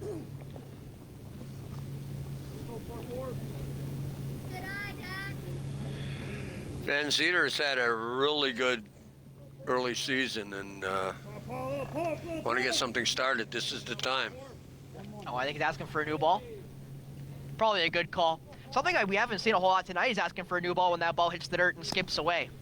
Well, Obviously, in the MLB, an average baseball lasts, I think, 7 pitches. Yeah. Foul ball down the left side, down the left third base side of the diamond. I think that was a low pitch that Van Cedar was able to pull. That one looked like he was going golfing with Gord down at Cobble Beach. Well, gosh. Be a while before you get there. There's a foul ball in behind. Oh, Just couldn't get there. Kangi got a good chance of trying to get there, and unfortunately didn't. But he's got great speed for a catcher. And everybody came towards it. Sealer came as well as Flowers, so they all were trying to make a play on it. The ball just got a little too close to that fence and just couldn't track it. There was Van Gien. Flower again getting set to deal.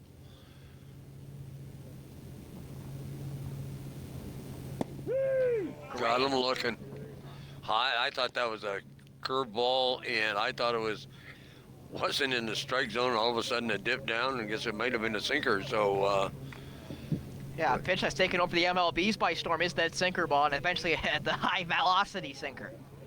It's got some bite is now Jesse Biddle, who came into the night with the only home run for the Baysox. He now is tied with Brian Post for most home runs on the team with single, with 1.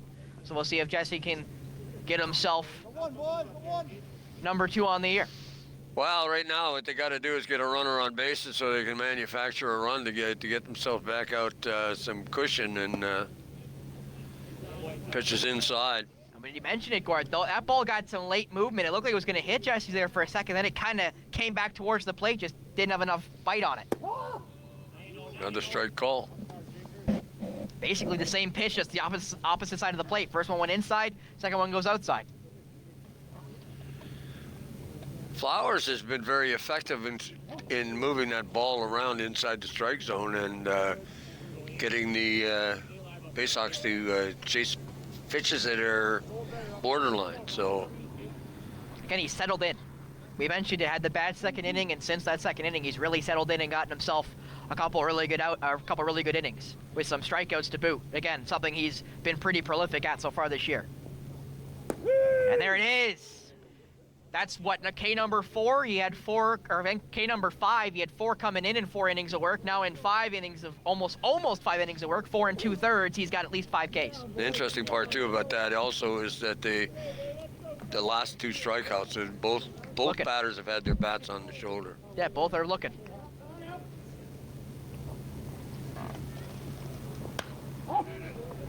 Foul ball. Oh, and that one just missed a Nissan. Will and Wilson, well, it's missed mine. I left it over at the church over there, so there's a daycare center now, pardon me. I think we got to get Darryl Van Slack out here with a glove trying to catch some of these fly balls. I think Darryl would like that. I got a glove in the car, Darryl, if you want to come out here and protect us. Brought one just in case, because you never know. And a couple wild pitches here by Flowers, something we haven't seen a whole lot tonight. The couple balls just getting away from him there outside the zone. High and wide, if you will. Well, what they don't want to do is give the Baysox a chance with 2 out. Again, Strike pitch. I didn't think that was in the strike zone. they've kind of struggled tonight getting 2 outs and then allowing base runners. Again, they've done better as this game has gone on, and we'll see if they can get Wilson. Up! Help him! Stealer! Yeah, nice play by the first baseman. Jay Sealer. We talked about it in the last inning, Gordon. In the 4th, it was 3 up, 3 down. In the 5th, it's 3 up, 3 down. So the runs have kind of dried up here for the Baysox as this game has gone on. And unlike that there for the Mariners, they had the 1 run in the 1st, but then again, 3 in the in that 5th inning. And now we go into top of 6 with, maybe the momentum kind of swinging the way of the Mariners. Well, we have a pitching change. Number 2 for Owen Sound. You'll see his. Oh, it's still Kramer. Oh, still Kramer. Again, Kramer had some problems in that 5th inning. But obviously, Coach Bartley, as you mentioned, has a lot of confidence in Kramer to send him back out here for a 6th inning. Well, it surprised me. I actually thought there would be a pitching change, and I thought well, we'll see what happens. How long he'll last, I don't know, but he had a rough inning the last one, and we'll see what he can get, if they can get 3 up, 3 down, so that'd be kind of... They gotta keep the Mariners off the score sheet. It's what turned into almost it was kind of funny. We talked about earlier too that they had that 5-run inning, and the next inning they come in, they gave up a runner, and then they settled down and didn't allow the Baysox to score, which could have made a huge difference if they got 2 or 3 runs in that inning. Yep, and, in the third inning, they had 2 outs. They allowed 2 base runners, and they get out of it, unlike that previous inning, as you mentioned, where they were able to allow 4 runs after getting 2 outs. And by doing that, that gave them the opportunity to be where they are now, 1 run down here in the top of the 6th. And I will mention Boyd now with his 3rd at bat of the night for Midland, who again have now caught up to the Baysox in order rotation. Something you may not have thought they would have with how good the Baysox looked in the first 3 innings, but again, 2 straight innings of 3 up, 3 down. Kramer gets behind the batter, Nick Boyd, and Boyd takes a cut at it. Post is going to get underneath it. First out. That's what they needed. And that's exactly what they needed. And again, not only is it an out, it's weak contact out. That's what you want. Because again, had the home run in the previous inning, had some pretty deep doubles, getting a kind of weak contact to the first baseman post, who just had to go outside the line there for that one. Kind of like in kindergarten, coloring outside the lines. He was just outside of that right field foul line. There's a strike right off the bat. Kramer ahead of the hitter. He's doing great on that first pitch strike. I think he's had a first pitch strike in all but maybe 2 or 3 at-bats tonight. Knight. That's a great, I think that... Oh, Dana Saunders called that one right off the bat. Now it's 2-0. Right on the bottom. Or pardon me, 0-2. 2 strikes. Fouled it off. Parent is the batter.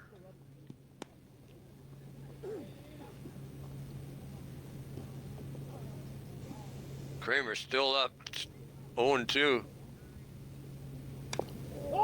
Fouled it off again. And again, Greg Slater's taking a beating tonight.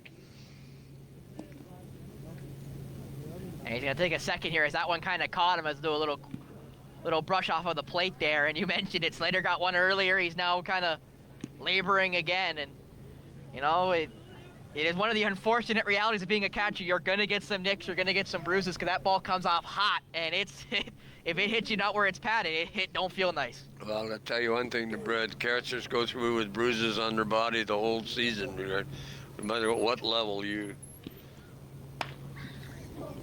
There's a shot right to second base, slow roller. Has he got time? Yes, he does. He gets him. Boy, that was quick. Great job by Van Cedar to get that one, because as you mentioned, very low roller. I didn't know Kramer could get there. He just let that one go, and Van Cedar was able to charge it and get it out just in time. Well, that was a close play at first base, but Van Cedar got to it, and it was one of those slow rollers past the pitcher, can't get it. And watch the play now. There's the ball just getting by Kramer.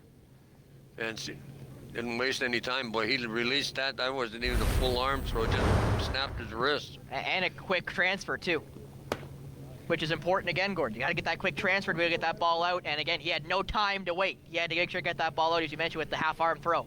Well, that's what you basically do, too. You play, no matter what level you're playing at baseball, you work those things. You practice those things. You get better at them as time goes on, and you're aware of where the runner is, what you have to do with your hands, and it all becomes second nature. These guys don't think about it; they just do it. And now Boyd, the 9-hitter in this Midland lineup, on the 3rd run through, is down 1-2.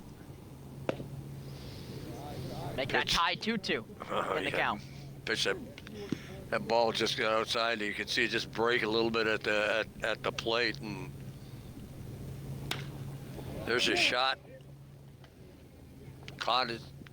Great play by Bartley again in center field. That ball kind of handcuffed him there as it bounced low in the grass, but he was able to get a glove onto it, because if that ball gets by him, there's nobody behind him. That's easily double, maybe a triple if that ball does get by him, but it's a great job by Bartley to keep that ball in front and only allow it to be a single. Well, he tried to make the circus play. He just made sure, played safe, get that ball, get it back into the infield. Leadoff hitter, Hansen. Oh. And they're going to say it hit him. Just nicked him, and that's now 2 base runners. We're with 2 outs. I think we should get a replay on that, because I don't think it did hit him. Well, I saw something. I saw sweater dirt come off, so it hit something. I'm not sure if I'm pretty sure that was him, but he reacted immediately like it hit him right in the numbers. Well, I don't know. I didn't think it hit him. But they're giving it to him. What? We may have the perfect camera angle with the back shot here. Well, here we go. Yeah, Hit the jersey. It just got his shirt. And I will say, Gord, the shirt is a part of the uniform. It hits the shirt. It is still a hit by pitch. It doesn't have to hit arm. It has to just hit anywhere on the equipment. There's a reason why usually guys who get hit by a lot of pitches wear the extra padding on the shoulder and the arm to make sure they look like a gladiator, so when they get hit, it doesn't hurt as much. Yeah. But they sure wear a lot of equipment in major leagues now when they're at the plate. Surprised they can swing. There's down 0-2 they're 2-0 on this. Well, Gord, when you're throwing 98 heater at me, I better be wearing a lot of equipment to make sure that ball don't hurt. At least try to take some of this thing off it. Kramer's struggling. He's got 3 straight balls, all basically outside. Now he's got to throw one right in the wheelhouse. And I think you saw earlier in this inning there was a pitcher warming up in the pen there for the Baysox, which may be in need here if Kramer lets this base runner get on, which he does. That's 2 a hit by pitch and now a walk allows the bases to be juiced here for Midland. And we talked about it earlier, Gord, that the Midland Mariners have allowed, Owen Sound to get 2 outs and then let them back into the inning and allowed runs in that second and almost in that third. Now the script has been flipped. 2 outs for Owen Sound, no runners, and now we got bases juiced, as it looks like Don Bartley has seen enough from his starter, Nate Kramer, who had a great beginning of the game, but in these latter 2 innings in this 5th and now 6th inning, and now it'll be 5 2/3 of work here for Nate Kramer. He's on the run for these 3 runs, so if any of these guys score, it'll be a 4 or 5, 4-run game no matter what, but it could be a 5, 6, or 7-run game if any of these guys get cashed. Number 25, Smith, is coming in to pitch. Trevor Smith's appeared in 2 games this year. He's gone through 6 and 1 innings of work. He's got 6 Ks on the year, 7 hits allowed and 3 runs. Again, he's on the hook. He's not on the hook for any of the runs on bag right now. And we saw him last year, Gord. He is very long. He's also a righty, so there is no lefty-righty change here for Owen Sound, but very much different pitcher. Kramer is very much like, I'll say, Mark Burley, very much set on the mound, right on the rubber, very quick. Smith, a little bit different. Farther stride off the mount, so a little more time to collect. And again, he's a lot taller, I'd say, than Kramer, so with that extension, as they mentioned now in the big leagues with again, all the analytics, as we mentioned earlier, the extension allows him to A, get closer to the plate, but B, fake out hitters because the ball comes in faster the farther you are, or closer you are to the plate, obviously. Because that's just math. So Smith is a lot different of a pitcher than Kramer is just by size. So it'll be interesting to see how Midland react to the big man in Smith. Got an interesting delivery, too. He said it's not, some of it, that last pitch was not over the top. It's more of a sidearm. So he's... Yeah, you're right there, Gordon. Again, he kind of closes, moving that foot towards third base, and then he kind of comes around, not over the top, but more of a sidearm, more of a, you'll say, like a third base throw to first base. Yes, a very different delivery that you see. So, I mean, basically, the idea is to get the ball to the plate and into the strike zone. So, Slater having a chat with him. Not only that, and again, now you got the big hitters here for Mainland in Jake Flower, the pitcher, and then Matt Van Geen on deck. So if Flower is able to get a hit here or a walk or get on base, period, you've got the two best hitters in the lineup, you'd argue, for the Mariners. Midland has just been, there's a shot rate. Can't the ball, and I scored the run. That's a single for Flower, and it's now a 6-5 lead in favor of Midland. All of a sudden, that's a 5-run swing in favor of the away side, as now their probably best hitter statistically, Matt Van Geen, will have a chance to attack Smith. And again, those 2 runs are not Smith's runs. Those will be Kramer's runs, as they were on bag before Smith ever came in the game. That's a first pitch hit, too, for Flower, who must have been watching intently at the warm-up of Trevor Smith. Well, that was a valiant effort at third base, and just could not squeeze the ball and got by him. So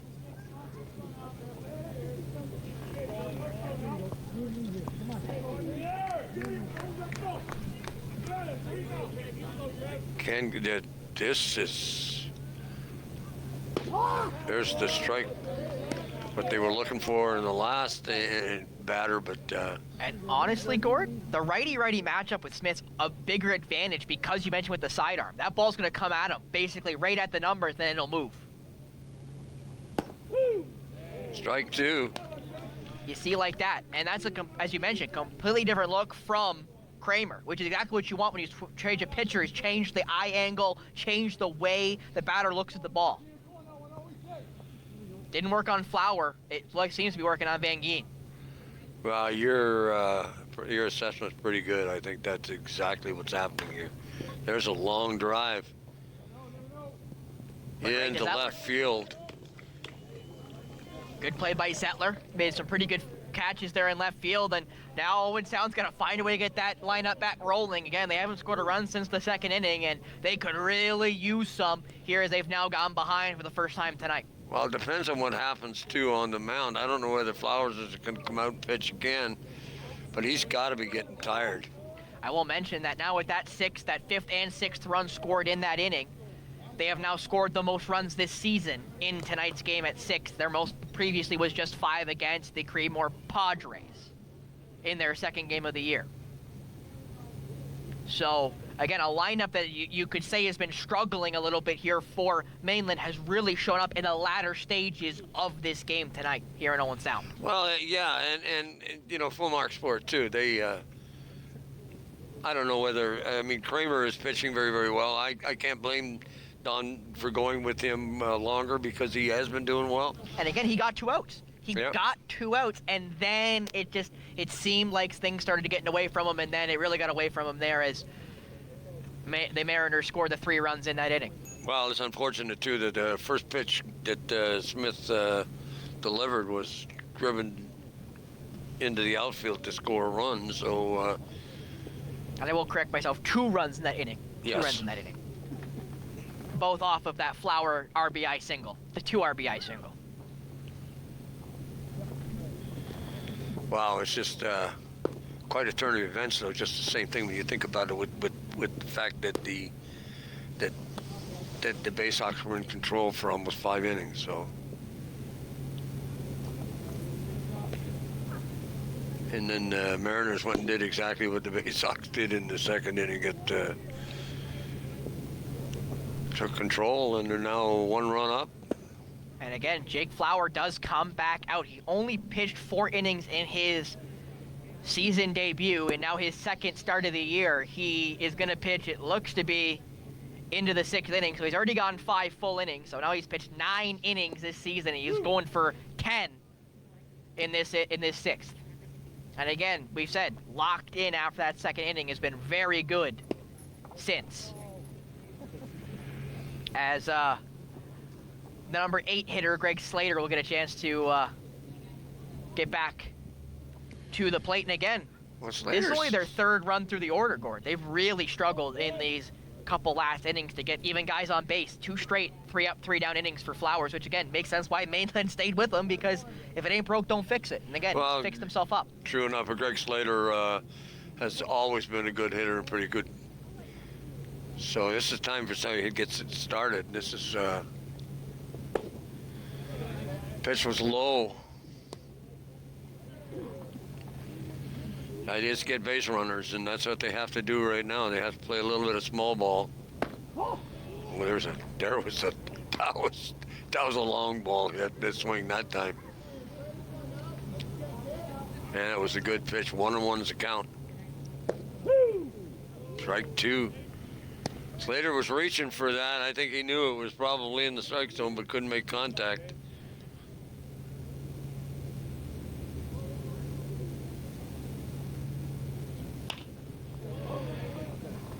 Oh, right out to the second baseman who makes a nice play.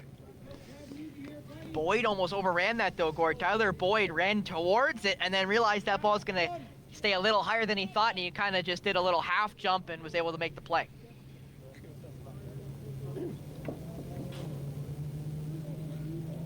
Now.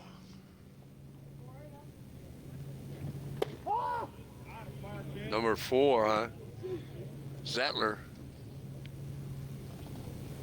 Made some good fielding plays as the 9-hole hitter. Foul ball down the line. I don't think anybody's going to reach that one. A lot of space out there on right field. Not only that, Gord, now it's 2 strikes. Again, 2 straight, 3 up, 3 down innings, and now they've gotten the first out. Zettler's got 2 strikes. On deck is Ryan Bartley, who, again, we've talked about throughout this game, is a really good hitter for the Baysox. But he needs Zettler to find a way to get on bag here, you'd think, to be able to get something going here for the Baysox. A walk, a hit, however it comes. Hit by pitch, even. Zettler has a look, fouls it off again. I think that one's going towards Kapel Sarawak. Oh, we still got kids chasing balls? Yep. I don't know whether they bring him back or keep him, to be quite honest with you. Zettler again gets set. Flower gets the pitch. Got. And Zettler can't believe it. He left the bat. He left the bat as he walked off. Again, Flowers, a pitcher who has had quite a few strikeouts this year, continues. I believe that's number 6 or 7 on the day for Jake Flower. Well, actually, Zettler's Dana Saunders kind of looked at him, and if he turned back to Saunders, he would have been gone. He dropped the bat and didn't complain the umpire, but boy, you can tell the frustration. And you can understand it, right? Like when a call you don't think's a strike is called, and you're the 8th straight batter to be up and be down, right? Like that's not only a pressure thing, but that's a momentum thing where you just feel the game getting away from you. 2 strikes by Flowers right off the bat, and one of the best hitters in Ryan Bartley just sitting, and let that first one go, and he wasn't sure about it.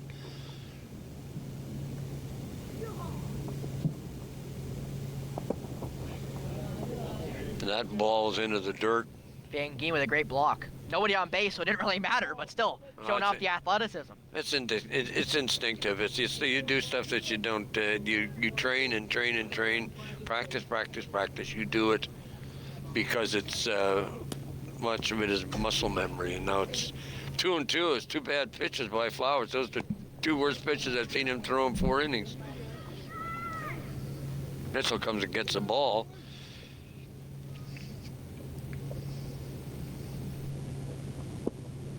And now all of a sudden, Gord, 2 strikes, 3 straight balls. Bartley gets a chance to get himself on base. Full count. When he was sitting with the bat on it, if the pitch is good, he's going to swing on it, but Flowers.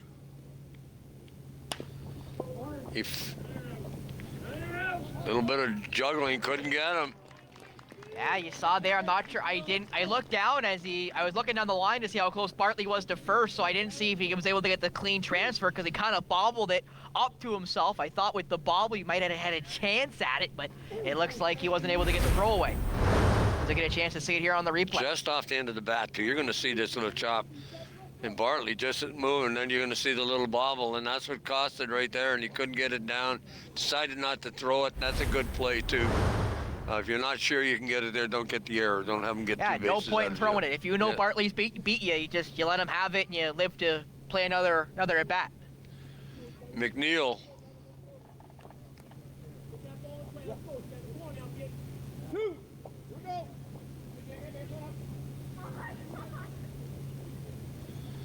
Pardon me, that's Zettler at the plate.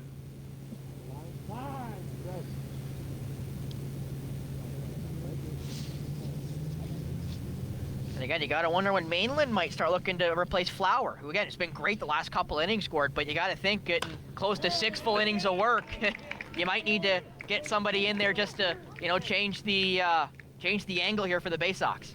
There's a shot. That's the second. And McNeil got that runner advance. Now they got runners in scoring position. There is 2 out again. We've seen this before, Gord.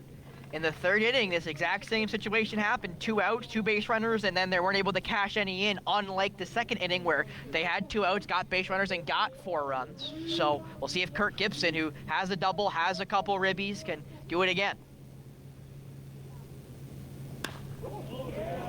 And the answer is That's no, a long ball. The answer is no, but darn close. You can't do much better than that. He killed it. He just killed it foul. Well, that's a long strike. You get set again. Here's Flowers. That's inside. Gibson shook his head at it. He kind of knew. Runners at first and second, 2 out. Gibson at the plate. Flowers getting set to deal. Here's the pitch. Inside, little slow curveball. Yep, Kirk was looking at it.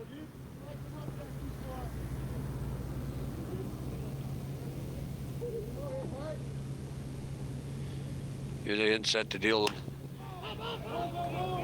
Gibson is not happy with this. And they're running out. Boy, the Mariners dodged the bullet that time as Gibson just eyes. That was tough play on. And he was pretty frustrated with that, because they had the runners in scoring position, had a very good batter at the plate. But baseball's funny. It comes and catches you when you least expect it, and as Trevor Smith comes back out to pitch the 7th inning. Again, the Baysox, since that 2nd, have really struggled here to get anything on the board. That's probably been their best inning since the 3rd inning, so.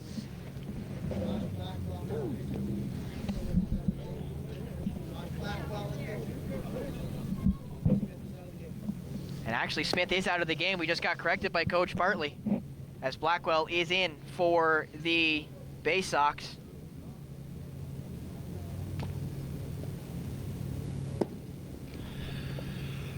you were smarter than me. You took off your headset. I was looking at what was he saying.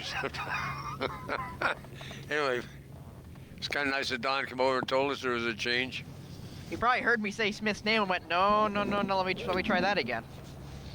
Well, Smith actually closed out that inning really well. He said, unfortunately, the first pitch hit cost him some runs, but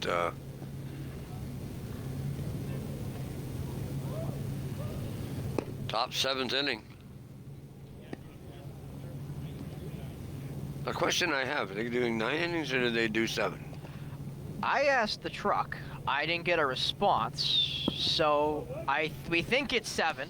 I was gonna assume it was 7. And I will quickly mention here, Gord, that this is Blackwell's first inning pitched of the season. Well, I guess they figured it was necessary. I thought Smith did very well. I thought he would be coming back, but he's already pitched a lot, though, this season in 2 appearances. He's pitched now with this 3rd appearance, 6 2/3 innings, and they haven't really used a lot of guys this year, have the Baysox. So I guess trying to get some guys ready for the season, because again, this is their 4th game of the year for both these 2 teams. they having a little meeting at the mound. Blackwell, I'm surprised that he hasn't been used more, but of course these guys all work, all have jobs. They don't necessarily can always be there on a game night, so that's why the rosters are relatively large. Blackwell getting set to deal the ball. First pitch in the dirt. Big number 27, Chiato. Midland up 6-5 here in the top of the 7th.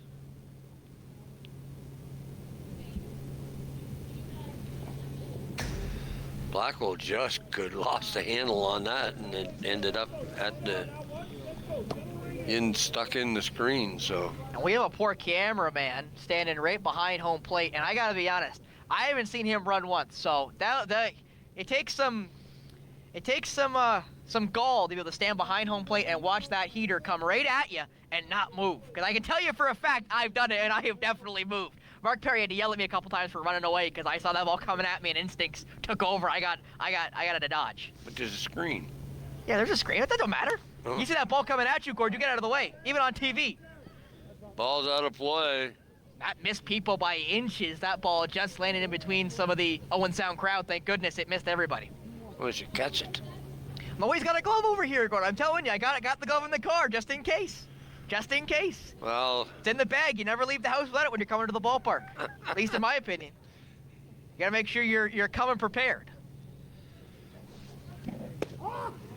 you're the guy that would go to the Sky Dome with a glove Oh, and yeah. sit at the Oh, top of the row, 1,000%. right at the top of the stadium, and that's Yep. the only ticket you could get. Oh, that's the only thing I could afford. Even though a good friend of mine works for Rogers & Co. as well as obviously me volunteering here, so I could get tickets for half price, which would be at least making my life a little bit easier there, as that's an easy K for Blackwell on that swing. And because of that, Blackwell gets his first K of the year on the first out. So, I mean, hey, 1 up, 1 down, it's a strikeout. Can't really have a better first batter than that. Mariners, big number 24's had a good evening tonight too, so I believe he's a substitute. I believe you're right, Gord. He is a It's the substitute. first time we've seen him. Yep, Sam DeCock. In his first at bat of the year, he has not appeared in a game. He hasn't had an at bat yet this season, but he does have a number, so I don't know who he is. So DeCock with his first chance here to attack a pitcher again that they haven't seen yet, because nobody's seen Blackwell yet.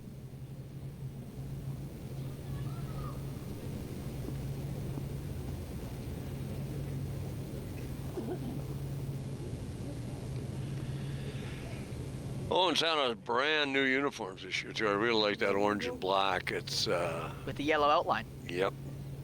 Makes the numbers easy to see, Gore, which makes your night job just a little bit easier.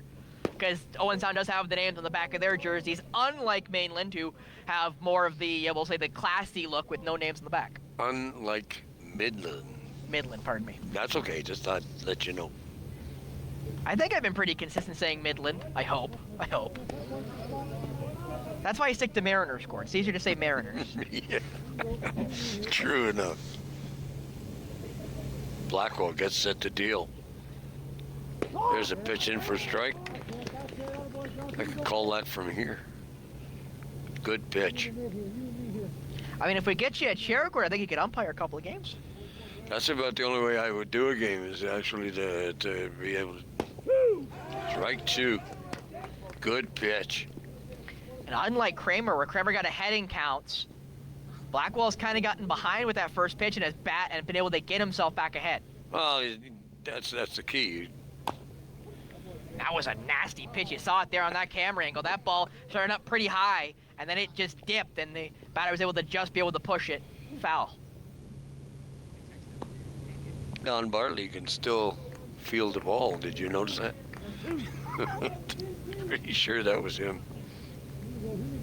Blackwell getting set to deal.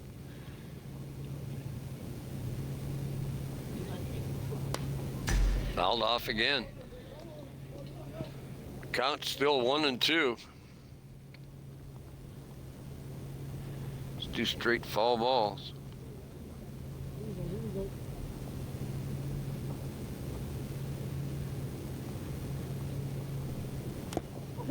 Strike Foul 3, tip. got him. I think Cock just swung right through that, and I think that's a foul tip too, Gord. I think he made a little bit of contact. At least I heard a little bit of contact there as that catch was made by Slater, which if he did make even a slightest amount of contact, that's a great job by Slater to make that catch and get the out.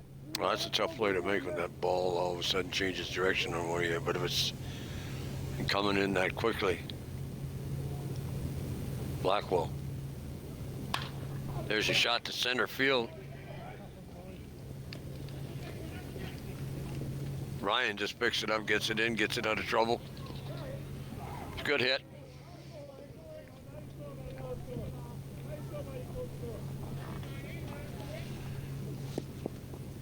Parent coming to the plate. Blackwell's first runner allowed of the year, first hit allowed of the year. We'll see if he can just keep it at that and get out of this inning. Keep Owen Sound in it here going into the bottom of the 7th. Pitch into the dirt, ball 1. Can't afford to give up a run now with 2 out. Game is close because the bottom of the.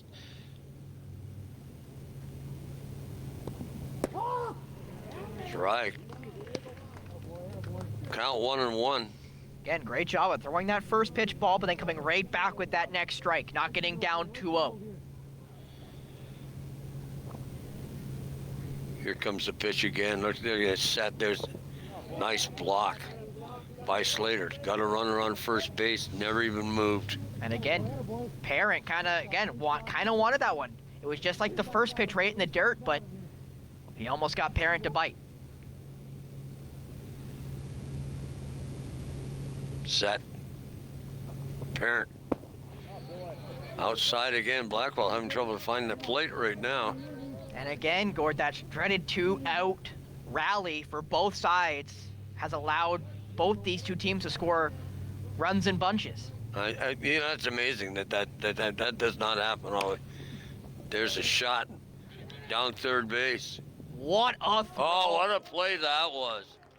Jesse Biddle on one knee at third base makes the long throw like Nolan Arenado. It took one hop and post able to make the catch.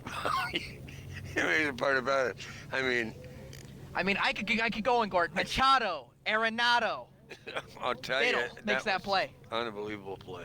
That's a highlight reel play in any league. Catch that ball, throw from your knees, and get it to first base and make that play. That's a great one. Now the Sox have a chance to bottom of 7th, get another run. Let's see where we go with it. And Owen Sound needs to get themselves going. They've really struggled in this game, in the latter stages of this game, getting runs. But now, again, we've gotten through Kirk Gibson, which means the leadoff hitter is the cleanup man, and Brian Post, who has a home run tonight. Has led the NDBL a couple of times in home runs, was tied last year with 6 for the league lead. So a guy with a lot of pop on his bat. And again, he's a righty with that right porch, with that, I guess, left porch being short to him. So if he can pull a ball, he can even up this game with 1 pitch. Yeah, I know, but the point is for him to do that, to win the ball game, you're going to have to get the runners on the base, and that's the whole key. They have to get this first runner on base so they have a chance to score. And then I wouldn't be surprised if is it Ryan Bartley that's up? No, it's Brian Post. Brian Post. Well, one That's shot to tie the game anyway, but That's what I mean. I think Post approaches, I'm going to put that ball about 8 feet over that left field fence, and I'm going to tie this ball game up and let the rest of the guys figure out who's going to win it. yeah, that's got that. Yeah, never. Post is can. And the other thing too, we're looking at Flowers. This is his 7th inning, and you're looking at fatigue. And is he going to have that problem? And you're looking at Post, who can really come. We've got great bat speed. Oh. And I will mention, Jake Flower out for the 7th and potentially final inning. So Flower could have a complete game here on his hands, depending on how this inning fares for him as he goes 1-1 to start off. The ball was in the dirt, and of course Post got a good eye too, so he's not going to chase it back. It's inside. Flowers. Again too, as I said, is fatigue going to be a problem in this inning? Who they got? They're not having anybody warming up, so just in case. Oh, strike 2. And a big cut there by Post. Oh, he was out in front of that one. A little bit change up cost him to.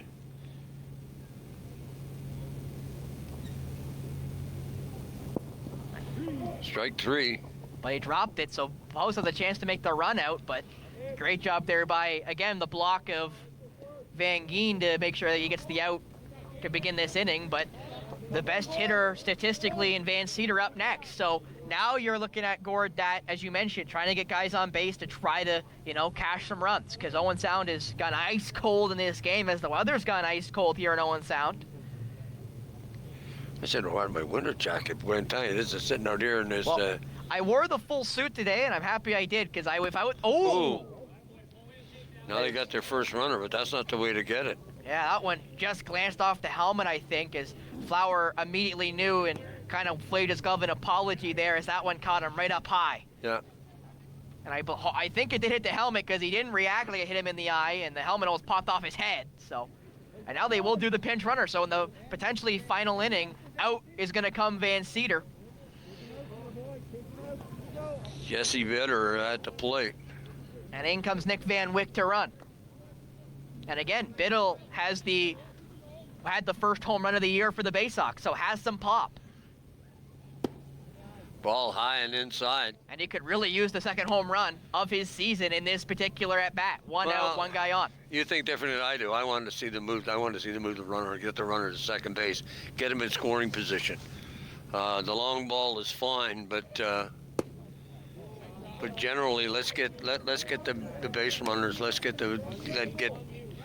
first base to second base and play small ball rather than playing big ball right now. And I guess it just happens when you're a Jays fan versus a Yankees fan. You know, I'm a Bronx Bomber. I like when the guys put the ball in the seats. Well, it's always advantageous to put it into the seats, but when you're in a game at this distance and this close, you have to take a little bit at a time, and I don't always the long ball isn't the way to do it. I do agree that obviously you need to take your chances, but now in a 3-1 count, you know, Biddle's got the green light here. Strike zone's kind of condensed. He has a chance to walk, or he has a chance to, you know, put a ball in play and see if he can get Van Wyck, the pinch runner from first, to come all the way around if it's a deep double, down right to the fence. There's the shot. Deep center field. Turning it around. It's not there. It's going to be a double for sure. And it hit off the top of the fence, scored. Yeah, that was close. Boy, I guess I should be bowing down to you after you called it. So. Oh my goodness! I thought he hit that out. I thought I was just gonna have to walk off the set here if that one got mighty close to dead center field. Oh my goodness! Well, it's surprising. Must have called timeout. He's at runners at second and third. He killed that ball too, Gordon. You saw the center fielder twisting and turning because he just couldn't seem to get it. And again, it just hit off the top of that fence. Biddle was maybe, 2 feet away from a walk-off dead center bomb. Yeah, and then you would let me, I never would have heard the end of it. I would have had you on the shoulder, going, that's all I would have done. I would have looked right at you and just smiled. That's all you would have known. There is absolutely no way, Spencer, that you would be just smiling. I would never hear the end of it until next week. But and now we mentioned it. Waylon Wilson now in the batter's box here with one out. No Gutty at first base, so there's no force anywhere except for at first, which is advantageous for Waylon Wilson. Not only that, he can score the tying run on anything outside of the infield, and that could be it right there. That is going to tie it up. It should, and it will. Yeah, you got it. And that is a sac fly by Waylon Wilson, and that's where your small ball comes into effect. Well, thank you. I see I wasn't so bad after I was. And you see there, Biddle's still at second base, and the problem with him being at second base here is he can now steal the sign of the catcher. This is advantageous for Owen Sound. Honestly, you could argue this could not have gone better for Owen Sound, because now they have a chance with Biddle to maybe tip something here to the 8-hitter and Greg Slater to try to score him and win the game. I'll tell you, Slater liked that one. Yeah, Slater wanted that pitch. He almost hopped out of his shoes on that one. Greg Slater's a good hitter. I almost hopped out of my shoes on that one.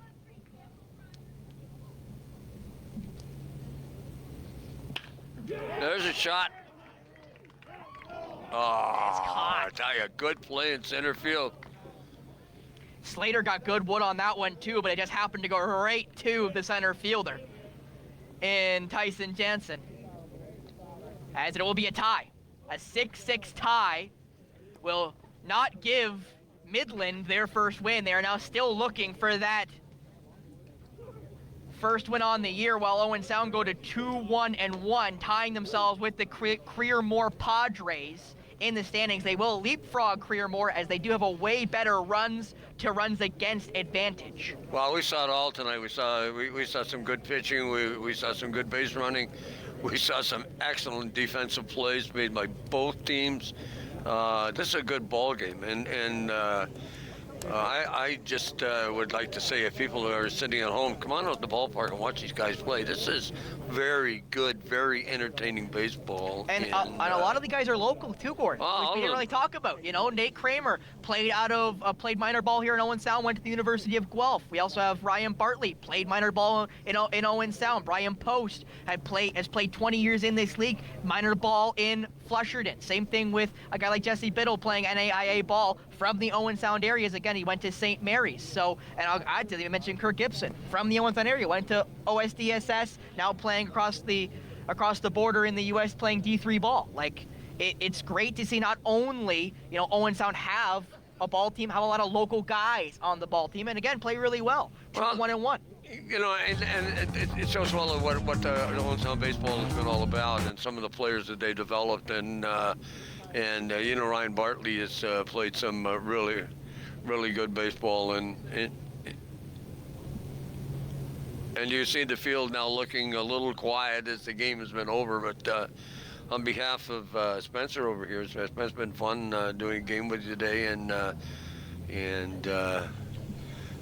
Rogers TV bringing a special broadcast of Baysox baseball, and couldn't be a nicer place to be as in the ball diamond watching baseball at any level, and to watch these kids play the way they did.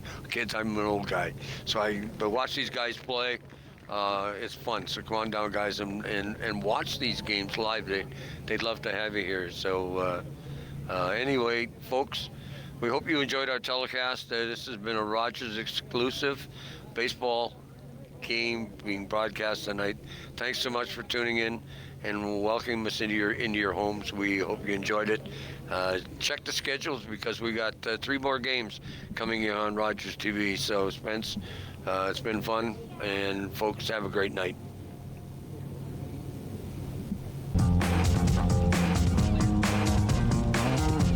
Well done, my friend. I really enjoyed it.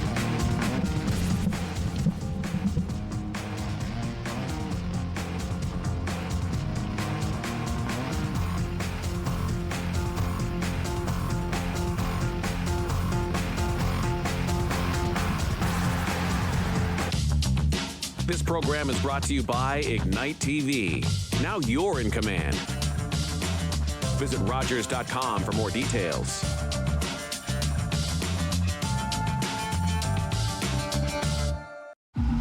Hi, can I take your order? Hello? Oh, hey. Wait, what was the question? Let me guess. One driving high combo, extra baked? No. Could I get a burger with a side of fries? Think you're a better driver when you're high? Think again. Smoking weed affects reaction time and concentration. A message from Mad Canada.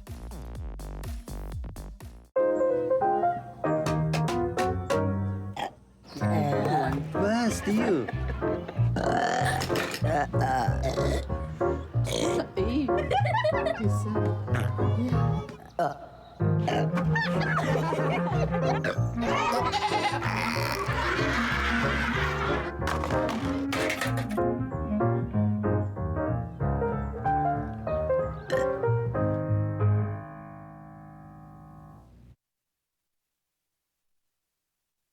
I'm Carol Merton. Please join me for HealthLink, a program connecting home, community, and healthcare. Please join me and watch HealthLink on Rogers TV. Due to the length of the preceding program, we now join the regularly scheduled program already in progress.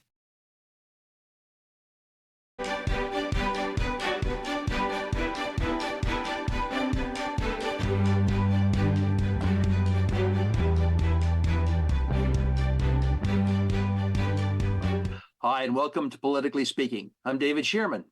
My guests today are Francesca Dobbin of the United Way of Bruce Gray and Jill Umbach, who wears many hats, but let's call her representing the Poverty Task Force today, because that's the kind of thing that we're going to be talking about.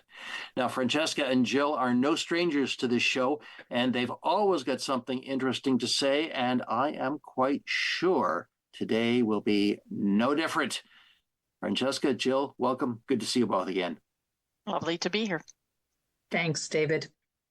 Now, I'm going to kick this off by asking you a question, both of you. If you were to think of our community as a traffic light, and there are three colors on a traffic light, red, amber, and green, what would you use to describe the state of our community today?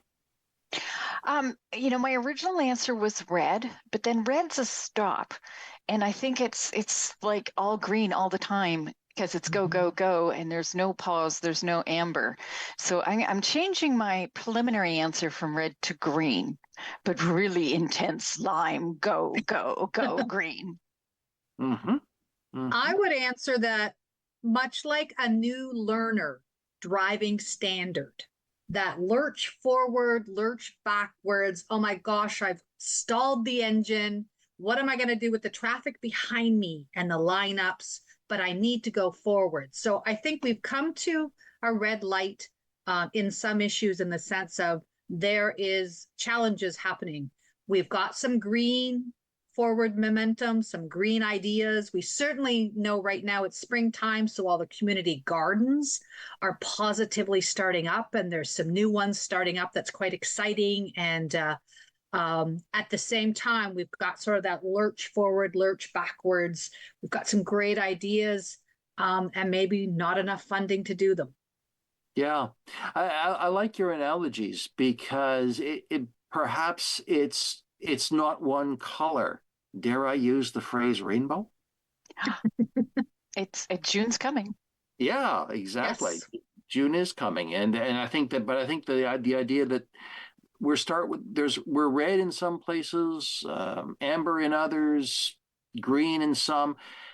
Jill, I'm glad you mentioned the community gardens, because I saw an ad or an invitation to get out and participate in the building of a community garden here in Owen Sound at, I think it's the Ed Taylor Park, is that right? Yep. It's the new Ed Taylor Park, and I will put a plug in for the team. We are looking for volunteers on May 17th, this upcoming Friday, to help us build a fence. One of the requirements by the city is you have a fenced-in garden. So we need a lot of volunteers to help. And then ongoing, we're going to need people to help us prep, seed, weed, and all throughout the summer. So yes, Amanda and Simona and the team there are looking for Owen Sound-based residents to come help out. So it's an exciting new garden happening here in Owen Sound. But there are also community gardens in Meaford, are there not? Yes, Meaford is already seeded and up and running, and they have some incredible partnerships. But we see community gardens all the way from Tobermory to Ripley. And I just saw a couple of new ones that have been revitalized in Markdale. They've got a call out for volunteers in Markdale to work with Southeast Grey Community Health Center in their gardens. CMHA has gardens throughout as well, Wyerton, Kincardine, and different places. So a lot of community gardens run by local municipalities where you can buy a plot, like in Hanover. And just recently I saw Hanover Heights School had 2 plots, and the kids put out new name tags, and it was a kindergarten class, and it's a kindergarten. So a little cuteness there, but 2 huge plots that these kids were going to seed up and watch them grow into the summertime. So I think we've got everything from kids learning how to grow to having accessible gardens in Walkerton and in Markdale, where seniors can access them at raised beds, and also they're wheelchair friendly. Well, that's remarkable, because a lot of those skills, I hate to say it, have kind of slipped and slid under the radar. I mean, who am I to talk? My wife does the gardening, I don't. But I remember my father was a great green thumb, and those skills have to be learned in a way. They do. They're not innate. They have to be learned. And there's something to be said about the stewardship as well. If you want to sort of pull in that truth and reconciliation connection once again too, we learn a lot from the community gardens and work that's being done at both First Nations with regards to a stewardship with the land. It also teaches you that how do we keep the land healthy? How do we keep ourselves healthy? How do we move into the generations? As you said, it may have been passed down by your grandfather to your father or grandmother to daughter, but it's generational on how we take care of the land and how we feed ourselves. And I think the other thing is that our municipalities are getting on board with community gardens, being very supportive. Is the garden behind St. George's Church here in Owen Sound going to be running this year? Is that? Oh, definitely. Yes. So CMHA has both gardens for community members that can rent them, and then also for people experiencing mental health experiences, they can also access the program, and it does tie in to also processing the food. So a lot of the community gardens that we know of also work on processing. Processing, by the way, I mean that they are making jams and other things and hot peppers. And so really looking at how to use and maximize the food that comes out of the garden for the community.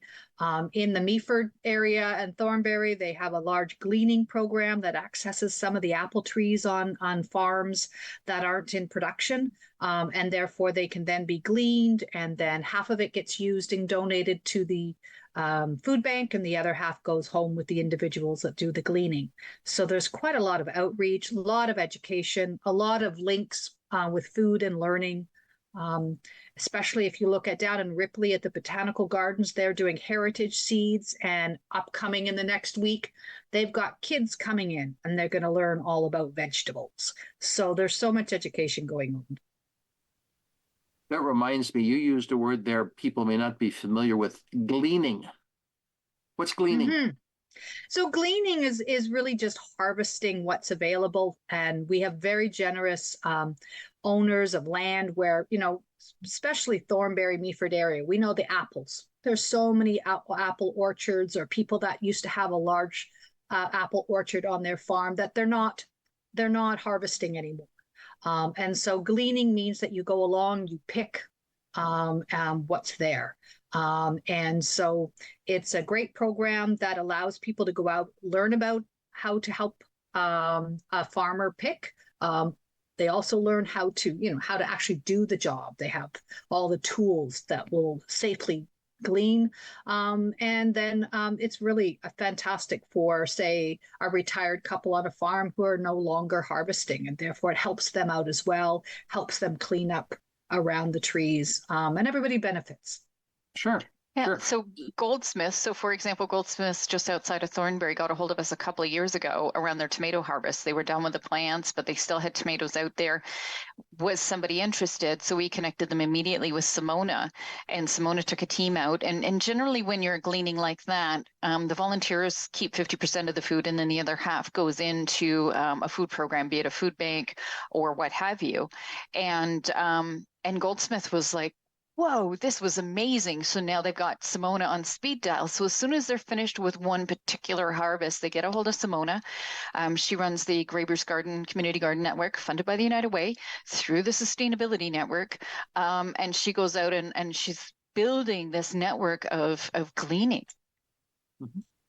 In addition to that, as part of her job as well, she's also providing technical support across Grey Bruce for community gardens, whether they be setting up or if they need seeds. She also manages donations of seeds from various farmers. And in the summertime, when everything's starting to get harvested and into the fall, she will also take donations from a lot of private businesses, farmers who have extra surplus food that then can be donated to community meal programs and or food banks. I've met Simona, and actually I've interviewed her for when I was doing a substitute host on HealthLink, and remarkable woman, and has got a real enthusiasm for these kinds of feeding programs that are community based. So a real asset to our community. Yes, I've learned the word hugelkultur. The first time I heard it, I was like, bless you. What is that, Francesca? Hugelkultur is a way of composting, and it's layers that you start with branches and then other leaves and things like that, and you build layers, and it's a way of composting, and using vermiculture is worms, but it's one of the ways of composting. Gee, you can increase your vocabulary doing this work too. Yep, you can, and there's going to be hugelkultur at the Taylor Park. So if you're curious about that, head on down on Friday and give them a hand. Sure. And part of that too is that, these community gardens are a large part in spend a lot of time demonstrating how you can do it too, right? So coming out and volunteering, you can also learn how to do it in your own home gardens. Yeah, it sounds like it's really exciting stuff, and hey, it might even taste good too. Mm-hmm. Definitely. For sure. Now, Francesca, one of the things that I know about United Way is you have 27 funded programs. I actually counted them up. It's quite remarkable. The United Way has got its fingers in a lot of pies across Grey Bruce. And the total amount you were able to spread around the community was $200,000, but it wasn't enough. And do you have a plan to